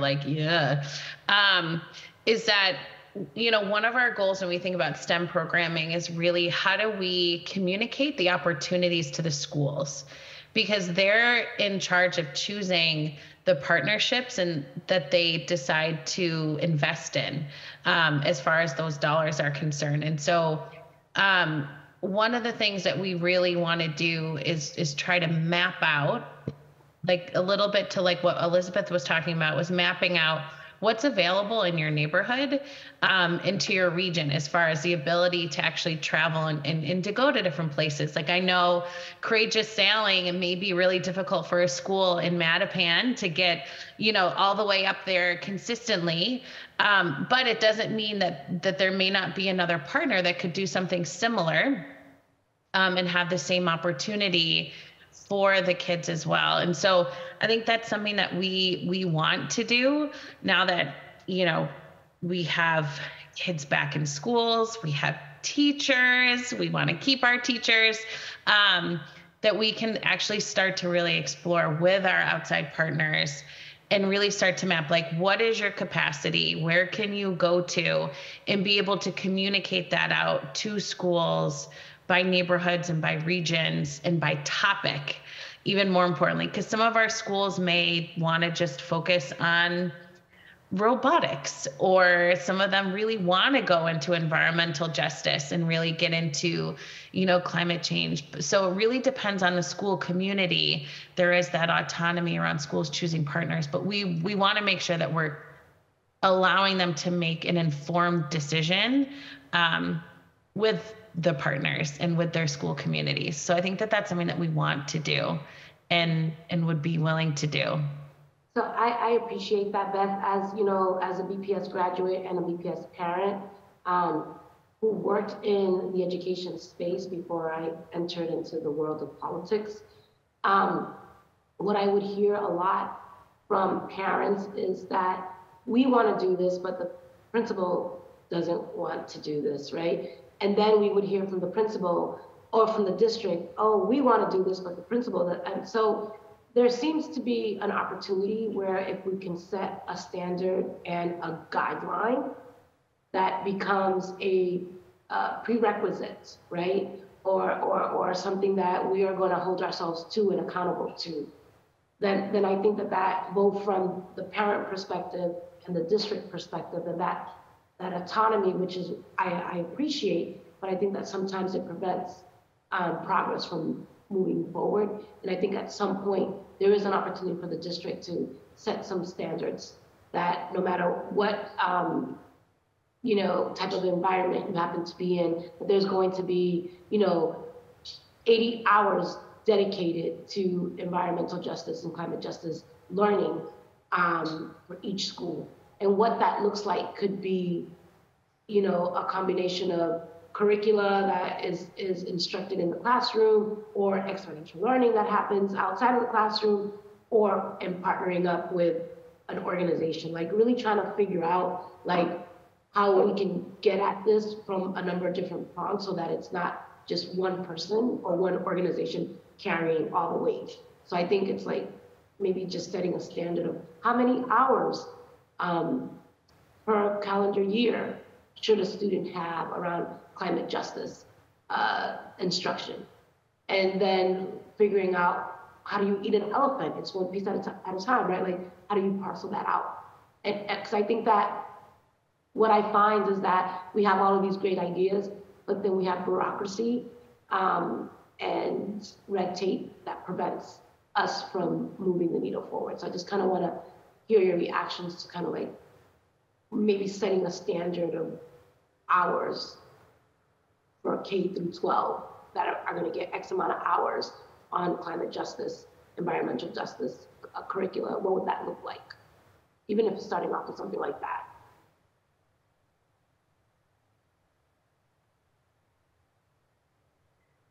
That's a great question. We're all like, one of the things that I do know is that the climate justice work appears in all of our grades, especially 6 through 12 more significantly. I have to think about that. I don't want to misrepresent or miscommunicate, but that's a good question for us to think about, Councilor Mejia. I don't know if Beth or Elizabeth, you have thoughts on that. I think it would be something that would, when I think about I think about time, as Elizabeth was talking about, like time on like just teaching just the actual content of science, to give the kids like the fact piece, or like the time spent to teach social studies and history. There's, those are things that we are living with all the time, is making sure that there's actual time spent understanding those foundations and then getting into the application of it. I mean, that would be amazing to think about. I think wondering how, or if it would even be possible, I think it's something we'd have to explore further. But I think we struggle with being tied to standards and ensuring that kids have access to the standards K to 12. But it doesn't mean that there's other opportunities like we do through STEM Week, where they're going through environmental justice and climate change. The topic is always that, where kids are doing projects connected to it. I think there's, potential in thinking about the civics action projects that I know Desi is looking at now in social studies in 8th grade and 12th grade. So, we're, like you said earlier, very eloquently, we are tied to a higher power often. And so thinking about how we can work around some of those pieces might be the way to do it. Yeah, I appreciate that, and I'll just and making sure that my colleagues know, I see Councilor Coletta, you're definitely going to go to a next round, absolutely. That I always talk about the fact that Boston is resource rich but coordination poor, and we have so many amazing partners who are doing such great work. And I think that if we can lean in more to our community partners and our nonprofit organizations that are doing this work, that there are creative ways to get those hours in for our kiddos. And that's why I asked that question, because I think this moment calls for us to think outside the box, especially if things are going to be sustainable. We know that ESSER funding is going to go quickly if it hasn't already. And so we're going to have to really think about different modes of like sustainability so that we can do this work. And then the last piece that I will offer, especially as it relates to curriculum and instruction, is that we need to catch up to the 21st century. And I'm wondering if you, Leslie, or anyone else here from BPS, if you could point to a school right now that is within our district that is, if you had to say, they're getting it right when it comes to climate justice and environmental justice instruction already, what school would that be? So that's a great question. And especially just given my recent return, I've been probably in about 15 schools in the last 6 weeks. So, I would defer to Elizabeth and Beth. But if I could just say, Councilor Mejia, since you asked that question, I think one of the ways that we could really think about extending the amount of time that our students have with this work is really through out-of-school time opportunities. So we know that a lot of our kiddos make use of out-of-school time. I'm a working mom, and my daughter's certainly in after school 5 days a week. And I think that's a great place where we could really partner with some of our nonprofit friends to give children even more access to this material. So I love this line of questioning, because we are going to have to think outside the box in order to get more. So that's even just something I just came to top of mind since you asked the question. But Beth and Elizabeth, any high flyers with this work? I mean, the school that first came to mind was Boston Green Academy, was BGA. That's their focus. And they have a CTE program connected to the environmental science. And so they've also done some fundraising around like using space in their container that they recently have where they have their garden. So that's the school that came to mind first and foremost. But I don't think we've done like a really good job. I think we could survey a little bit better of who's really doing a good job, because I think it's not just about the curriculum that they're using, but also how, like you said, how they're using and leveraging partnerships, but also how they're incorporating the experiential piece of it and the technology as well. Thank you for that. And I'm going to go to Councilor Coletta and just highlight that I do think it's important for us to do a baseline survey, just to just see where we're at, because I think we know better when we know better, right? We do better. And so I think walking into this conversation with a better understanding the next time we do, if we hold this in committee based on whatever the recommendations are of the lead sponsor, but really giving us an opportunity to really do a full assessment, because there's a lot that we can learn from folks who have already been doing this work as best that they know how with whatever little resources they have. So that there's something that we can learn from that process. So I'm gonna go next to Councilor Coletta, and unless my other colleagues don't show their hands, I'm gonna assume that no one else aside from Councilor Coletta has a second round of questions. Councilor Coletta, you now have the floor. Thank you, Chair. And I really enjoyed these lines of questioning. It's exactly what I wanted to get to in the core of why I think we all think this work is important. I have two specific questions. One about that civic action project that you discussed, and then the other one talking about this assessment and maybe thinking about data and measurements of success.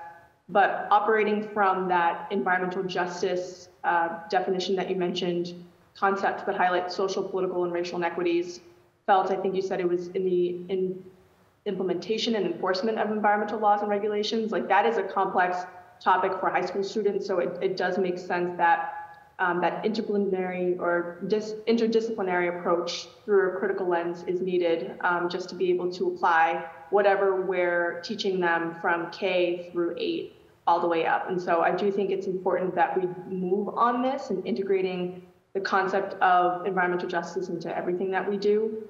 Beth, you brought up the Civic Action Project, and this already exists, and it allows students to lead on advocacy projects to better understand civics. I don't know if anybody has ever gotten the opportunity to go to the State House and look at some of these projects that the kids have done. I really see it as a lesson in advocacy and how to be an effective citizen.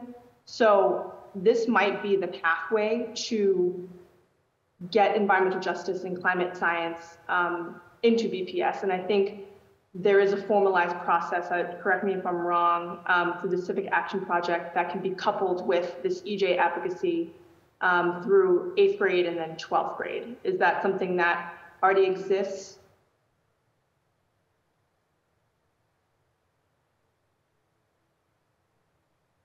I believe they're working on it. As we continue to get our teams fully staffed and getting going on that project, but I know that our senior program director that's in charge of history and social studies is working with her team to start to map it out and look at it. That's great. I mean, yeah. I'm happy to hear that there's an appetite at least to bridge the two together. So be the Civic Action Project and then your work through STEM, we can combine the two, right? And at least allow these kids, these young adults to learn more through their Civic Action Project. And I don't have the numbers of how many hours they need to work on this project, but I'm sure there's a standard there. And that gets to my council colleague's point, Councilor Mejia, where there needs to be a standard and guideline or prerequisite for some of this work. So this is something that I definitely want to move on and continue to talk about as we have these conversations. So I just wanted to bring that up. But I don't know if anybody else has any more comments on that particular recommendation. Councilor Coletta, another space where we've been seeing this show up is our citywide STEM fair, which actually just took place 2 weekends ago. I can share that we had about 10 environmental science projects represented at the fair, and between the two divisions, so between the junior division, which is middle school, and the senior division, which is high school. So it's definitely a space where students are taking up those issues that they feel passionate about. That's great. That's great to know. I'm sad that I missed it or didn't know about it. I would have gone, but it's awesome to hear that there was at least 10 of those kids or those projects that were working on this. So the other question and point that I wanted to make was just around this assessment, and Councilor Mejia's question about who's doing it best made me think about how we are measuring data and success, just noting the fact that there is a variety of curricular materials that are being used across grades and that some educators are even creating their own materials. I'm curious to know what measurement tools and data we are gathering just to ensure that students are having access to impactful and effective climate justice learning. Like, are there any assessments, and is there a possibility of using the Civic Action Project as that measurement?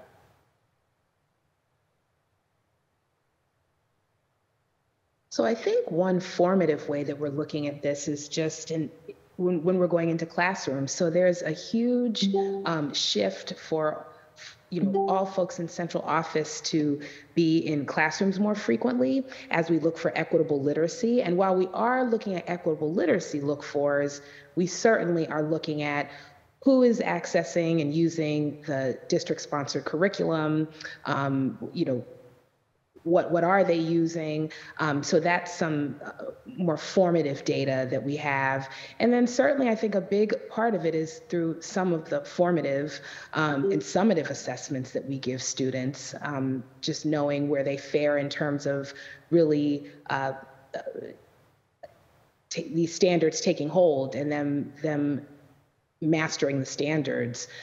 So that's another place where, there are a lot of variables there, but I think those are two places that we could look and we could really strengthen that data collection. Thank you. Yeah, I do see that as just a way to strengthen what we're pushing out, right? If we know how kids are doing and we see that they are struggling or teachers are really struggling to get this out there and get some of the standards that are being pushed by the district to these kids, then I think that that's a good place to start. And so I do support having a full assessment and then maybe working with all of you to figure out what the measurements of success look like at the end of the day for our kids and our teachers. So I think that's it for me, Chair. I don't have anything else for this panel, knowing that we have the advocates on this call who have been patient and from Roxbury, East Boston, Charlestown. So I'll leave that there and just want to thank you all so much for your work and for answering our questions. Thank you, Councilor Coletta. I see that Councilor Louis-Jean has her hand up, and I also want to acknowledge that it is 4 o'clock and this hearing is to end at 5, and I want to be super mindful of making sure that our advocates have an opportunity to speak, just as long as the BPS administration. Councilor Louis-Jean, you now have the floor. Thank you. And actually, this is actually just going to be a plug. I think in all aspects, it's incredibly important that BPS is integrating our nonprofit ecosystem into our schools. And so I know that a lot of the folks, advocates, are doing great work in BPS systems and systems outside of BPS. Change is Simple, Green Roots, Courageous Sailing, others, Boston Harbor Now, others who are not on this call. And so if we, especially around issues of equity and climate justice. So here to support integrating our nonprofits into curriculum, into our school buildings and in like Youth Build. That's why I elevated that example. So just want to be supportive of that. And thank our advocates for being on here. I will not be able to be on after this, so just wanted to thank you all in advance and thank the administration for being here as well. And thank you again to the lead sponsor for bringing this issue to the floor. Thank you, Councilor Louis-Jean. I'm going to move on now to the, and I would ask if the BPS administration panel is able to stay tuned or listen in or, be a part of the conversation, because you may not know it, but I may call you back for some further questioning here, okay?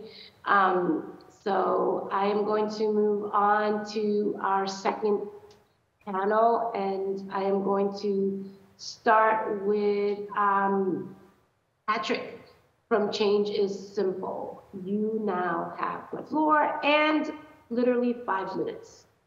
All right. Thank you very much. It's been really interesting kind of tuning in and listening to all that is being done at the Boston Public Schools around this. And thank you to Councilor Coletta for involving us in this conversation. It's been great. Change is Simple is a nonprofit. We have been working with public elementary and middle schools for the past 12 years on climate sustainability issues. And I think one of the most critical pieces that I want to throw into this is just how energizing and engaging these topics are to students. we've worked with over 40,000 students in the past 12 years. We're engaging with these students throughout the entire school year. So we're working with them time after time. So we really get to see and know these students. And we worked with the Kenwood Foundation in Boston to have Northeastern professor, the dean of, just get her title right, Dr. Sarah Ewell. She's the assistant dean of the Graduate School of Education at Northeastern University. She led a study following our team around to different public elementary and middle schools, surveying our work, talking with teachers and principals, talking with students and interviewing them. And they saw just an incredible drastic increase in the engagement around these topics with students. So standardized curriculum is certainly designed to engage students, but when they saw these topics come into students' purview, they were really energized by them. They saw increased engagement, they saw increased retention on these topics. Now they're looking at our programming and what we're doing as well, but the students are quoting that they're most excited about tackling some of these challenges.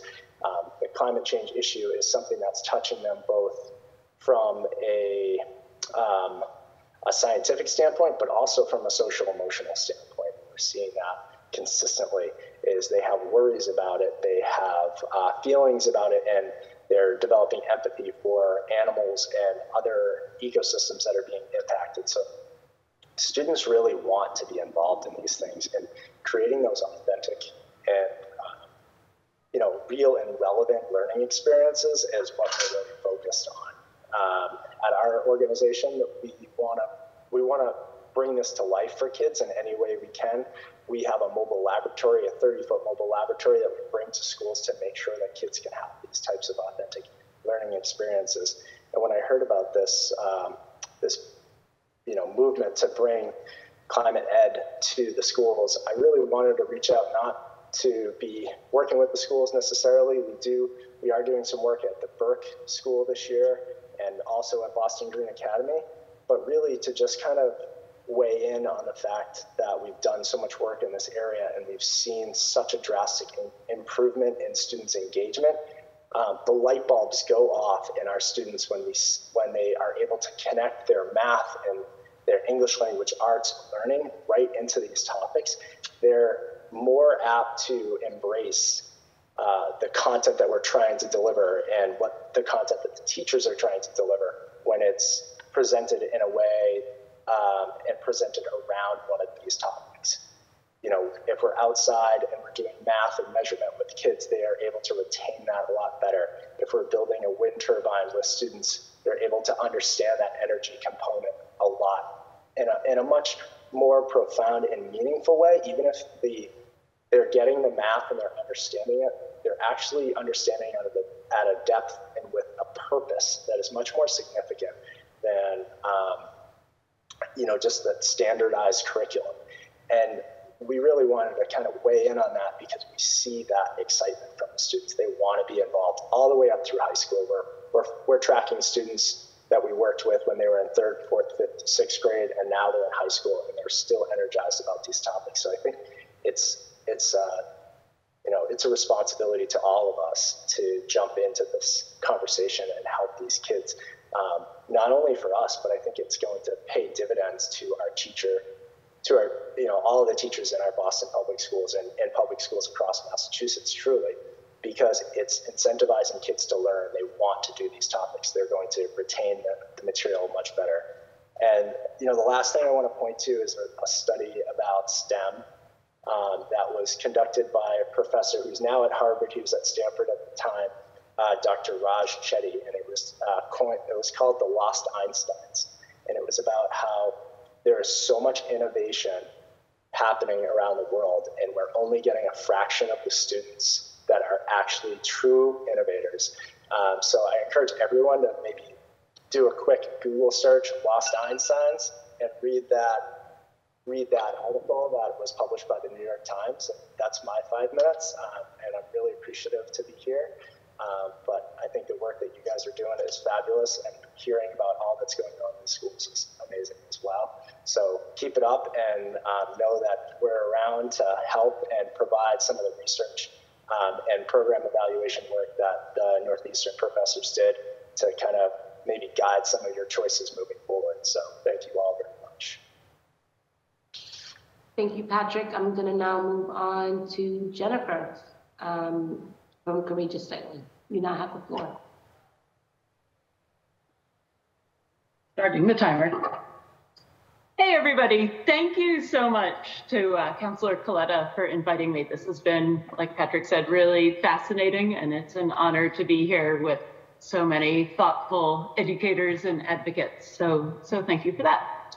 I think we're all on the same page in terms of how important this is. For those of you who don't know, Courageous is the community sailing center, but we are also very STEM and environmental advocacy focused. We're a BPS 5th quarter summer learning academy, combining obviously academics and enrichment through sailing. And that has very much a environmental science focus. We also incorporate STEM throughout all levels of our summer programs. And along the theme here of building partnerships, we're actually going into both the Russell and the Harvard Kent schools with their upper elementary, 3rd, 4th, 5th graders for weekly STEM lessons. One is during the science class, one we're more of a special, an enrichment block. And I very much hear what everybody's saying in terms of how tricky it is to update curriculum in this topic because it's such a multidisciplinary topic. But I also think that that is where so much of its power to engage our kids lies. And I just want to jump on what everyone's saying in terms of bringing in partners, because there are a lot of very committed nonprofits out there who have, I used to be a teacher, some of us have more time to prepare all the things that you need to bring that really hands-on experience.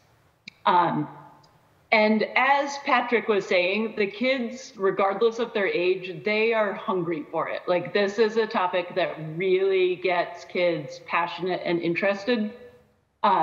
One thing that I think science educators are always looking for is that way to make the science feel and be relevant to kids' lives. And this is just one that's a no-brainer. That they know that this is an issue hanging over their heads. They are very interested in learning more about it.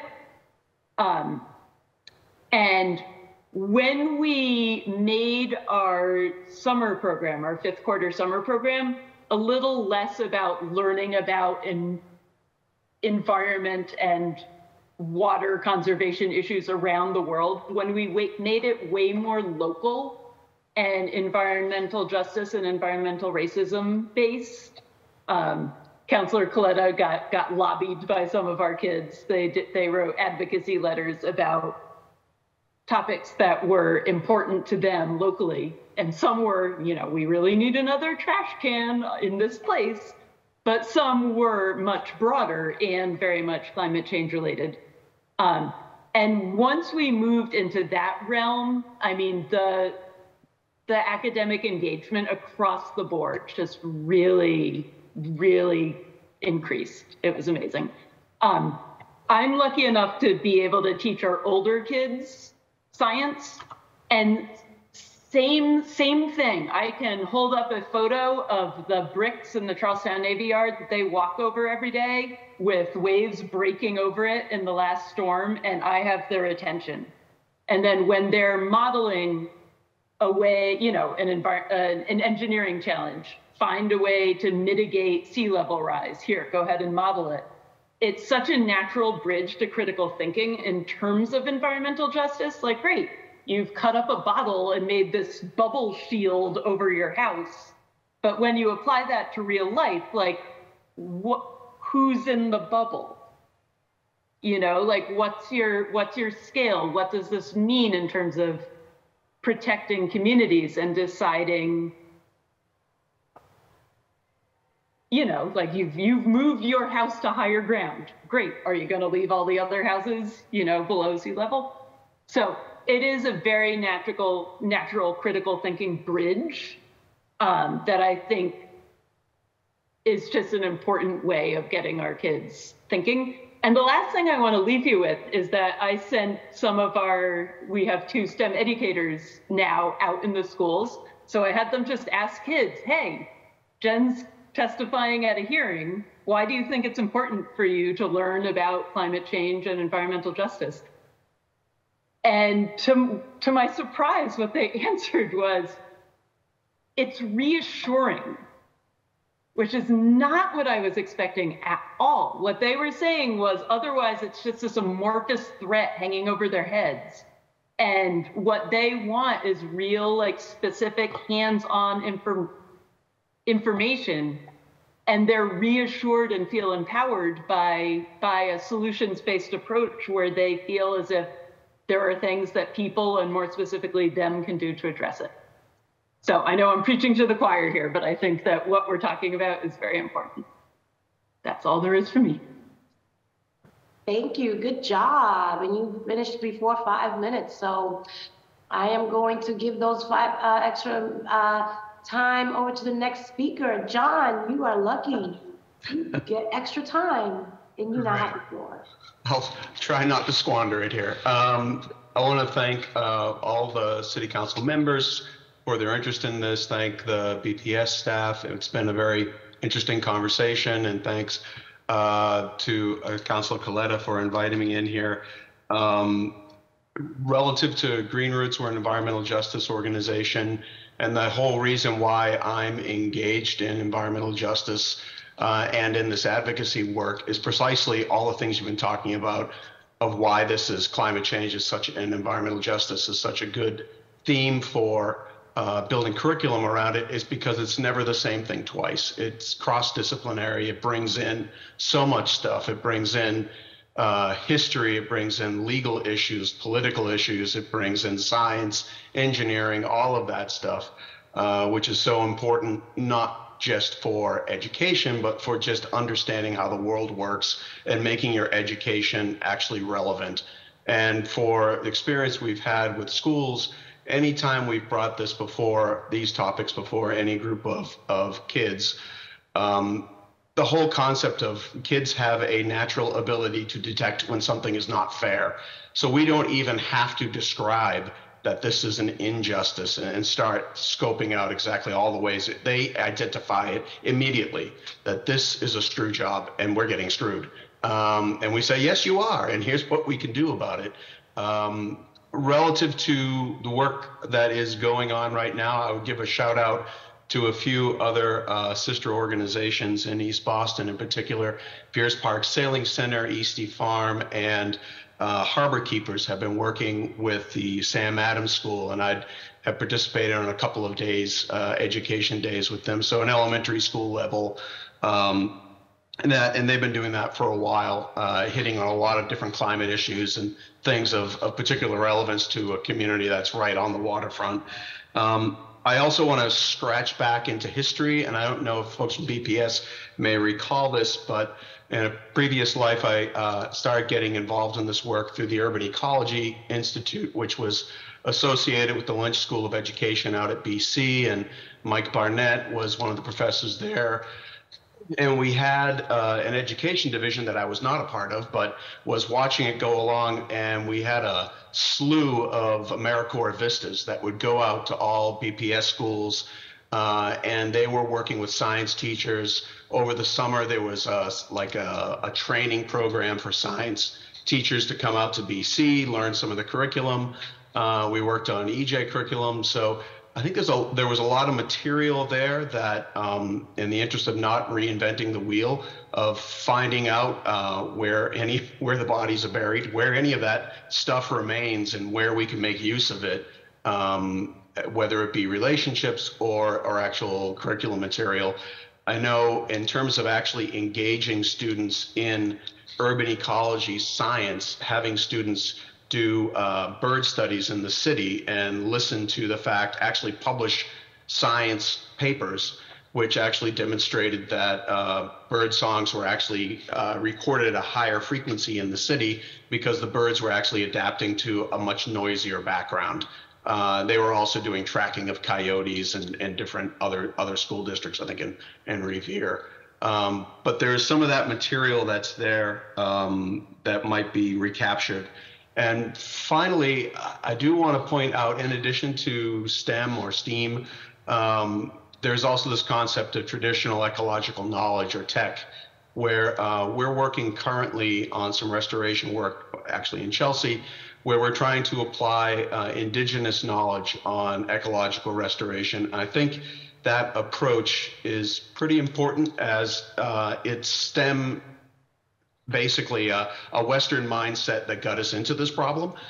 We want our young people to understand this technology, but we also want them to understand where it has failed us and what are some other ways of approaching an understanding of the natural world and humans' place in it that comes from a perspective that's non-Western, it's indigenous, and we're working with groups like the North American Indian Center of Boston, MIT, and the Native Land Conservancy, which is down on the South Shore, to really look at indigenous ways of looking at the ecology and approaching things like ecological restoration. But those are some of the areas that we're working in, and that's the time. Perfect timing. So thanks, and more than willing to sit down with BPS folks at some point to sort of talk about what are some ways that we can help support our school systems and our local schools in exploring some of these topics. Thank you. John, just so you know, for the record, you still had 14 seconds left. But it's all good. I appreciate you being efficient. And I believe we have one more panelist who is going to join us. We have Charlotte Rice, who is the Director of Policy and Partnerships at the American City Coalition.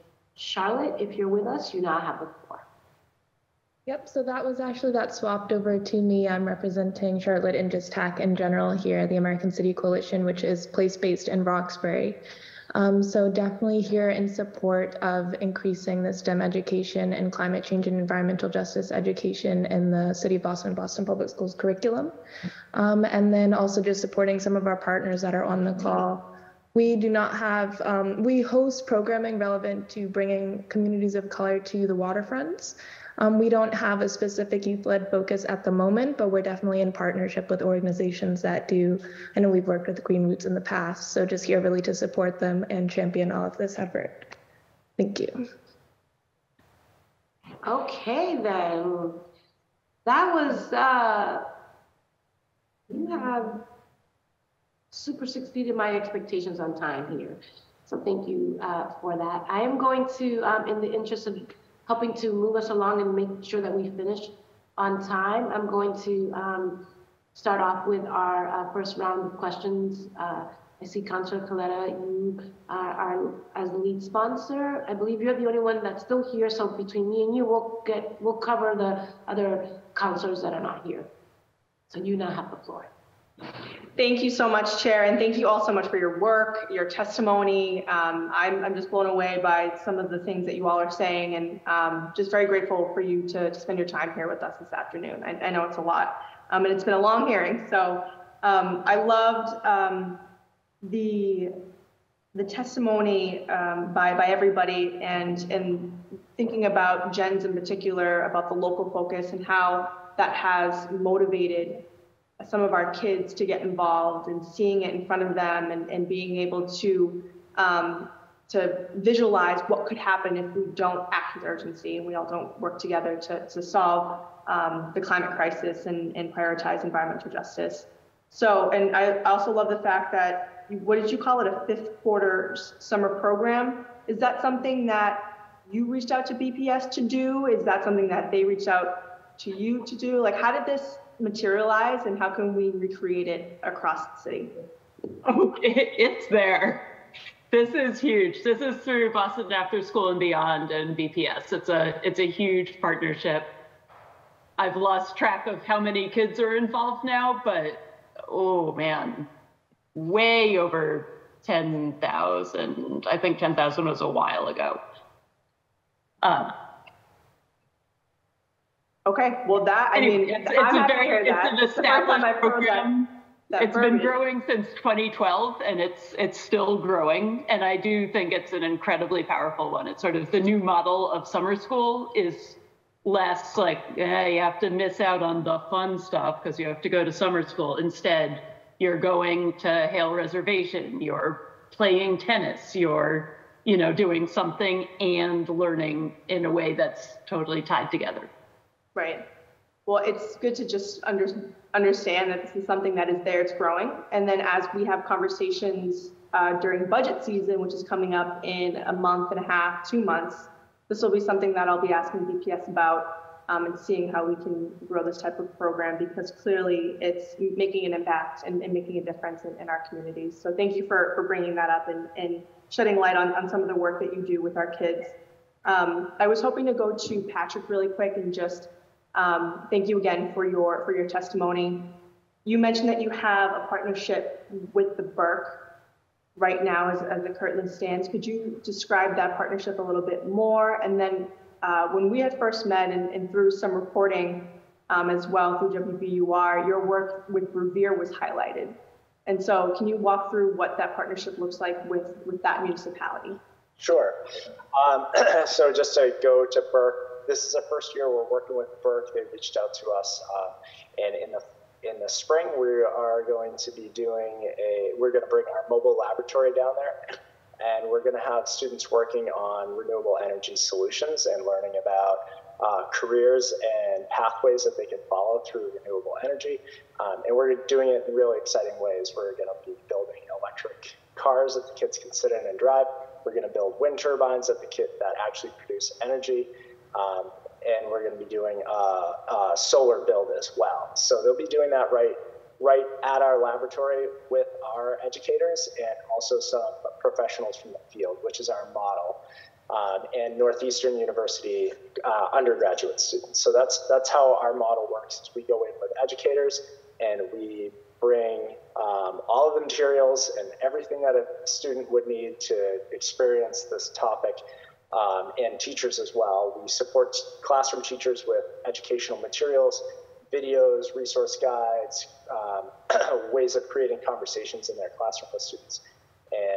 And then we bring in experts from the field as well. So specific fields like, I think we're going to have some solar experts there that day, and potentially a wind expert as well, talking about the offshore wind industry. So we'll have the kids building hands-on. They'll be using math and measurement to accomplish those tasks. And then with their classroom teacher, they'll be doing English language arts follow-up material. So that's what we're doing with the Burke this spring. And I welcome everyone to come and participate in that. It's so fun. And the kids love seeing the lab pull up to their school, and then they can just go inside and be exposed to cool learning tools. And then, we work with the Revere Public Schools as a whole. We're in all of their public elementary schools. The bulk of our work, I would say 95% of our work is in elementary schools, with 5% of it being in middle schools as well.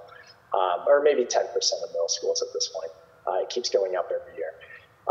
So we work K through 5 in those public elementary schools in Revere. We deliver a curriculum that is very hands-on and very fun for the students. It takes place in their classroom or in the schoolyard itself, and we're exploring the local ecosystems. We're exploring community topics of great need, so like waste reduction and environmental justice. We're covering everything from the beginning in the K and 1, we're covering topics like what is the environment, what is pollution, pollination, those key topics, and then we're growing with the students. So as we get into 4th grade, 3rd and 4th grade, as I know Beth, you were mentioning, and Elizabeth was mentioning, the topics of energy conservation and energy usage, and then the weather versus climate topic in the 3rd grade. So we're covering those topics, and we're mapping with our teachers or with their teachers along this curriculum plan that they have in place. So we're customizing our program to just fit right in with the teachers. So we're sort of acting as a support system for that classroom teacher so that they can bring more climate into the topics that they're covering. And when we bring it in, we bring everything, like I said, and we make it very hands-on. We like to say that we transform classrooms into construction zones and ecosystems and students into engineers and scientists. So they get really excited about it. And then the teacher has the tools and the resources to then just take that energy that they gained from that workshop with our team and just run with that energy. It could be writing a letter to their city councilors about implementing composting in their school or in the community that they're working in, reducing waste. It could be implementing more renewable energy, so writing persuasive arguments around these topics. So we're really trying to empower the teachers to have the curriculum and the elements that they need, videos, things like that, to really excite the kids around these topics, but it be directly embedded into what they're doing in the classroom and what they're trying to accomplish with their core. Thank you. And just a follow-up question to that, just given everything that you do in your partnership with the broader Revere school system, do they require you to perform some sort of assessment of what you're doing, or do you have to report anything back to them similar to what has been discussed earlier in the conversation? We are not required to. In the first couple of years of our partnership with them, I had mentioned a program evaluation with Northeastern Dean of the Graduate School of Education. And they were brought into the fold of this partnership. They did some evaluation, and through that evaluation and the work, we were at one school, and then they expanded across the district based on the results from that. It's not a requirement. We have done that in a few different communities. We've done that in the Salem Public Schools as well. And that tends to then take one program at one school and then grow that across. And that's all done through a third party that we're not really involved with.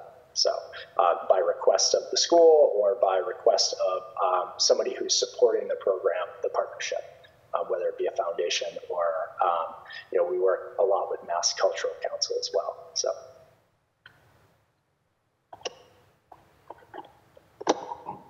Thank you. Councilor Coletta, you're on mute just in case. Thank you so much. I don't have any more questions in this moment in time, so I'll defer to you if you have any follow-up questions for our wonderful advocates panel. Thank you. So as someone who I think has been on the other side of the BPS partnership conversation, I know building partnership opportunities with BPS sometimes is it's like trying to crack the Da Vinci Code. Is like, how do you get to become a partner with BPS, and what does that look like? And there are some folks who have access and there are some folks who have not, right? So as we continue to have these conversations, I'm just curious, if you all as nonprofit providers can talk a little bit openly about some of the benefits of being a BPS partner. And if you had a magic wand to fix anything, what would you fix in your partnership with BPS? Y'all can be honest if you want to. I can go ahead and start. And I do want to recognize that the BPS partnership office, partner BPS, I think has done a lot more about swapping information between potential partners and schools than was done in the past. I can speak about our own experience, which is that our partnership with the Harvard Kent plus another few schools in Charlestown developed just because we literally developed programs with them to serve their students. And because they're right there near us, it's a natural partnership. The Russell in Dorchester cold called us and said, hey, we think Courageous is cool and we want our kids on boats. Can you work with us? And I will say straight off the bat that we raised money ourselves for the first year of programming. The schools did not fund the program at all. we did the fundraising because it was a pilot program and we wanted to see how it would work out. Now in the second year, the schools are contributing a bit, not a lot. So I don't feel like in this case we're deeply into that ESSER funds ending problem, just because at this point the schools are not. They're very much invested and they are putting their money where their principals are, but not to the point where the loss of that particular funding will impact us too hard, I don't think. Thank you. Thank you for that, Jen. Patrick, John, not that you need to say anything if you don't feel safe or comfortable doing so, but this is an invitation. I mean, the reason why we like, at least the way I experience public hearings, it's all in how people choose to experience these, right? So oftentimes people walk into this space and think that everything's going to be adversarial, but really the way I like to experience these moments is really like, what can we learn, right? We're bringing people together. You know, we're not all in each other's different departments. Everybody's doing different things. So these are unique opportunities for us to share information and to learn from each other, and then really figure out where the holes are, right? And I think that, you know, as we navigate our BPS partnership programs and as we're discussing opportunities to build opportunities for climate justice, environmental, you know, justice friendly content, you know, I'd love to hear from our nonprofit partners about some of the things that we can do on the BPS side of things to help reduce or alleviate some of the burden or bureaucracy that you may potentially have to face in becoming a BPS partnership site. If there's no problems, I'm good with that too. I'm not trying to create things that don't exist. So, you know, I'm good. If nobody had an answer for that. John, do you want to go ahead? You go ahead first, Patrick. Well, so honestly, we don't have a ton of experience working with Boston Public Schools directly. We have worked in East Boston at the East Boston High School. We're working with Burke this year. We have really focused our work sort of around the Boston area, but haven't done a ton of partnership work in Boston. But what I will say is that I feel, and having worked with, we've worked with over 100 schools in the Boston area, that I feel like partnerships are such a critical part of where schools are headed right now. And I say that because the job of a teacher, and I guess I can say this because I'm from a long line of educators. My brother's a classroom teacher in a public elementary school. We work with educators very closely. We customize, like Jen was saying, everything around the teachers. And they have so much on their plate, and there's so much going on, and there's so many requirements of them as people in their everyday life. And then then they have their own families as well.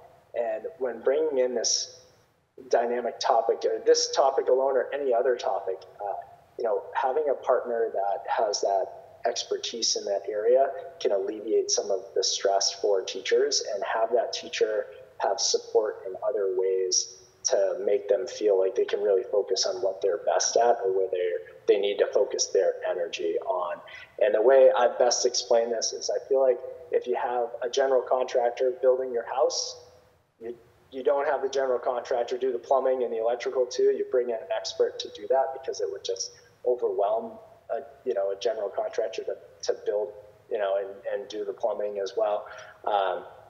So I feel like partnerships can be really helpful, especially in these emerging, changing, evolving times that we're all kind of dealing with right now. And I know teachers are feeling overwhelmed, and also excited about taking on these topics, but they might not find where it fits. So this could be a good place to utilize and lean on partners to help teachers. Thank you for that. John? Yeah, I'll just say from my personal experiences, it's been much more informal, with individual teachers or schools reaching out, and that's both at Green Roots, but then worked for a while at Alternatives Community Environment, and so there were requests for tours and sort of an exposure to the history of the organization and the concepts of environmental justice, and a lot of that was frequently coming aggressively from charter schools, but then from the public schools to a degree. And then when I was at the Urban Ecology Institute, a lot of that work, although it wasn't my division, it was much more with the administration and with the Boston After Schools program, with sort of teacher training. And it was a bit more integrated into trying to develop curriculum and something that could be shared out. And I know, there were occasionally frustrations expressed in terms of bureaucracies and just dealing with that. And the challenges of just a large organization. And this was a number of years ago now. So in the mid to late 2000s, the first decade of the millennium. So where things have gone since then, I can't really speak to. But I definitely think that there are, the partnerships are important. And in a lot of cases, they will start off as kind of one-offs or personal relationships between a nonprofit and a particular teacher or school. And that kind of stuff can be built upon, and where it can be sort of brought up to scale. Hopefully that, folks in the central building can sort of leverage those things and pull them into a larger curriculum framework, so that what's being done, it's not like that individual nonprofit partner is going to be able to go to every school, but they could transfer some of this knowledge, transfer some of the teaching things that they're using and the stories, and that curriculum and that material can then go in to inform some curriculum that might be customized for different neighborhoods depending on what they're taking on in terms of air pollution in one place versus heat island effects versus coastal resiliency. But yeah, I can't point any fingers or call anything out because I don't have enough knowledge on that part. No, oh, Jen, you have your hand up. Yes. I just wanted to follow up on the idea of the personal relationships being where it all starts, because it's both true and it's so important, but also it's fairly unsustainable for teachers and principals. I mean, I was a teacher. You don't have time to be talking to nonprofits in the fall when you're trying to do all the things.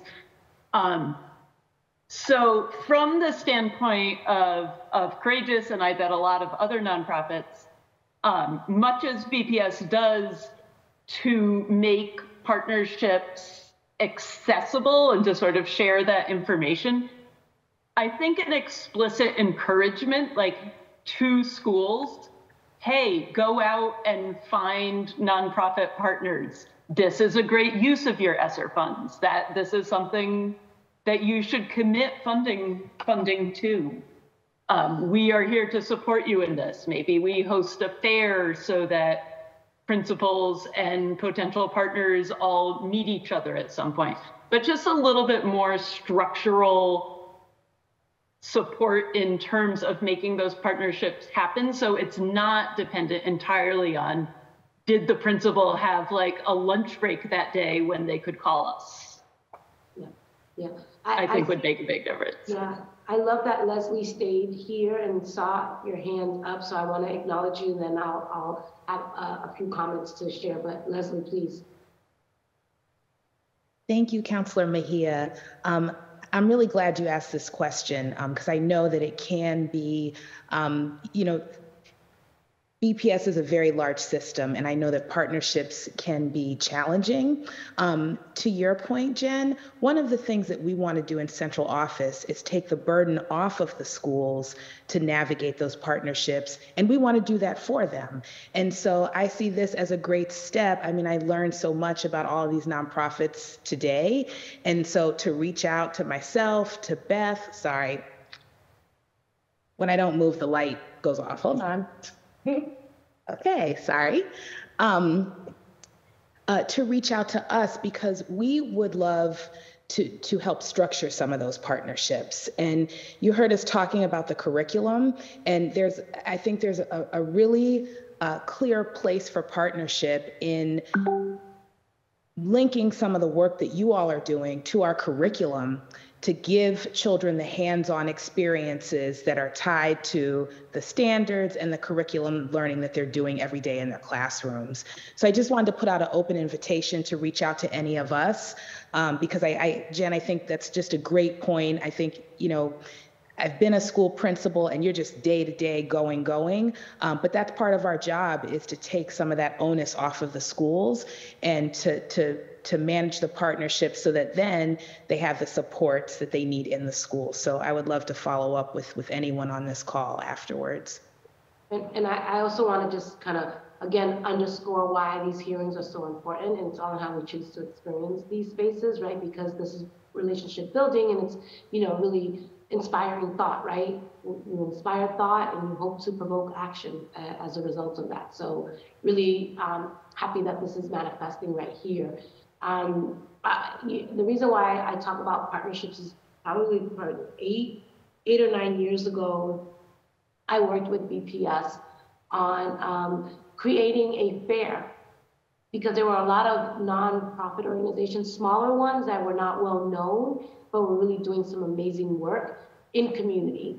And so we wanted to create space for BPS principals and parents to really see the plethora of resources that were right at their disposal, so that they can meet and greet the diversity of opportunities that existed for partnerships. And I think that sometimes creating that space and that infrastructure, Leslie, in terms of being super intentional, is something that the district can continue to do, is to open it up. And I really love John's point around making it hyper local and relevant to the learning. So as you all continue to go through this conversation and figure out how do you utilize the resources that exist, the nonprofit partners who can help supplement some of the learning, and how do you do it in a way that is culturally relevant and also regionally relevant to young people. I think that also is exciting, right? So that whether it's the waterfront, whether it's the heat island waves, there's just a lot here that I think that there's an opportunity for BPS to look at the city as a whole and identify if we were to do a climate justice curriculum or program or whatever it ends up being called. At the end of the day, this is really about throwing spaghetti on the wall and see what sticks, right?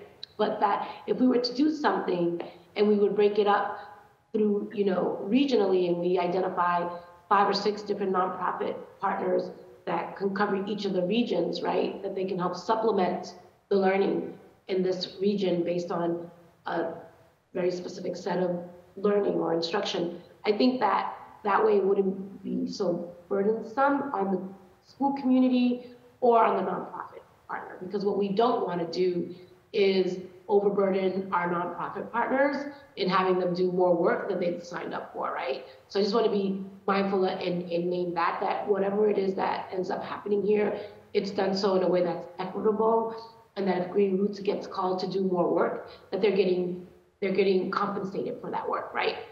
And that there's ways for us to make sure that it's a win-win and it's mutually beneficial for everyone. I think that those are the types of opportunities that we need to see more of as we continue to figure out how we're going to make all of these things happen, is doing so in a way that not one group is carrying all of the weight.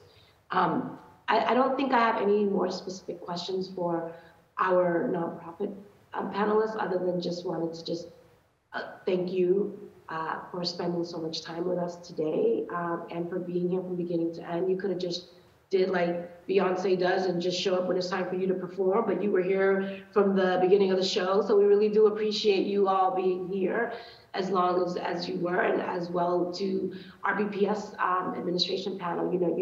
Normally people have a hard stop and they're done, but I think it really speaks volumes to your active participation here in the space, that you weren't just staying tuned, but you were on camera and you were listening and you remained engaged. And I think that also speaks volumes to your commitment to this conversation. So I just wanted to acknowledge that on both ends here and how important that is.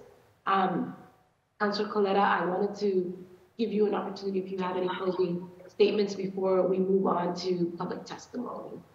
Of course, and thank you again, Chair. Again, thank you to everybody. I did hear a lot of themes in this conversation, and just to summarize and capture it all, I think there's clearly movement on behalf of BPS and our partners to push this work forward and to ensure that every single one of our students has the same access. I think that's key, the same access and opportunity to quality STEM education with the same resources and materials put in front of them, regardless of who their teachers are or how strong the school's ties are to environmental organizations. I definitely learned from the administration in BPS, and thank you again for being here, just about the different patchwork of curriculums being used and what the table currently looks like. I said I wanted this conversation to be table setting, and I think we did that. And there was really good movement on having a local focus within these buckets, utilizing some of the existing efforts, like the outdoor classrooms through ESSER for experiential knowledge. I think there is a large opportunity here to utilize some of our nonprofits who are already doing this work just to help after year 3 when funding expires. So I'd love to talk through that a little bit more as we move forward. I also want to shout out the Civic Action Project idea, or the STEM Citywide Fair idea, just to standardize this education for all students and have the ability to integrate environmental justice with advocacy, because we can train and educate our future scientists and engineers and mechanical engineers and technology folks, but I think we also need to be doing what we can to educate our leaders and our advocates moving forward, because there's a space for them in this world, particularly in environmental justice. So just going down the list, from Councilor Louis-Jeanne, she wanted to loop in organizations like Youth Build and Green Ambassadors who have been doing this work, who focus the conversation on Black and Brown youth and their role in bringing racial justice to environmental justice. There's a push from Councilor Lara to loop in vocational schools, which I very much support. I heard from our advocacy groups that there is a desire desire from our youth to be involved in these jobs, both in the green and blue economy. So I'll continue to think about how we can strengthen these partnerships, especially as it relates to workforce development, and maybe talk to them about how we can get the PIC involved and bridge that gap. I heard from the chair just a need for an assessment and potentially identifying a number of nonprofits who can supplement this work while providing the resources necessary for their capacity and their staff. I am a little disappointed that DESE didn't show up. They did send some information. I did have questions for them around updating their own standards, since it's from 2016. And just given the evolving science and technology in the space, we should be pushing them to reevaluate those standards. So hopefully in our next conversation, we'll be able to have them here. But it's clear that we have amazing partners on this call, and there's already amazing work being done by BPS. A large part of this, like I said, is just ensuring the resources we have for educating our kids through climate science and environmental justice are high quality and being distributed equitably. So thank you all again so much. I look forward to a future conversation, and we'll go to the chair for public testimony. Thank you. Thank you, Councilor Coletta. I do not believe we have any public testimony. So wanted to thank again our panelists, and I'm looking forward to keeping this in committee, and more importantly, looking at what we've learned and figure out what we're going to do about it. So thank you, and I am going to gavel us out. This hearing is adjourned. Thank you. Thank you all so much. Have a good rest of your day. Thank you, everyone. Thank you.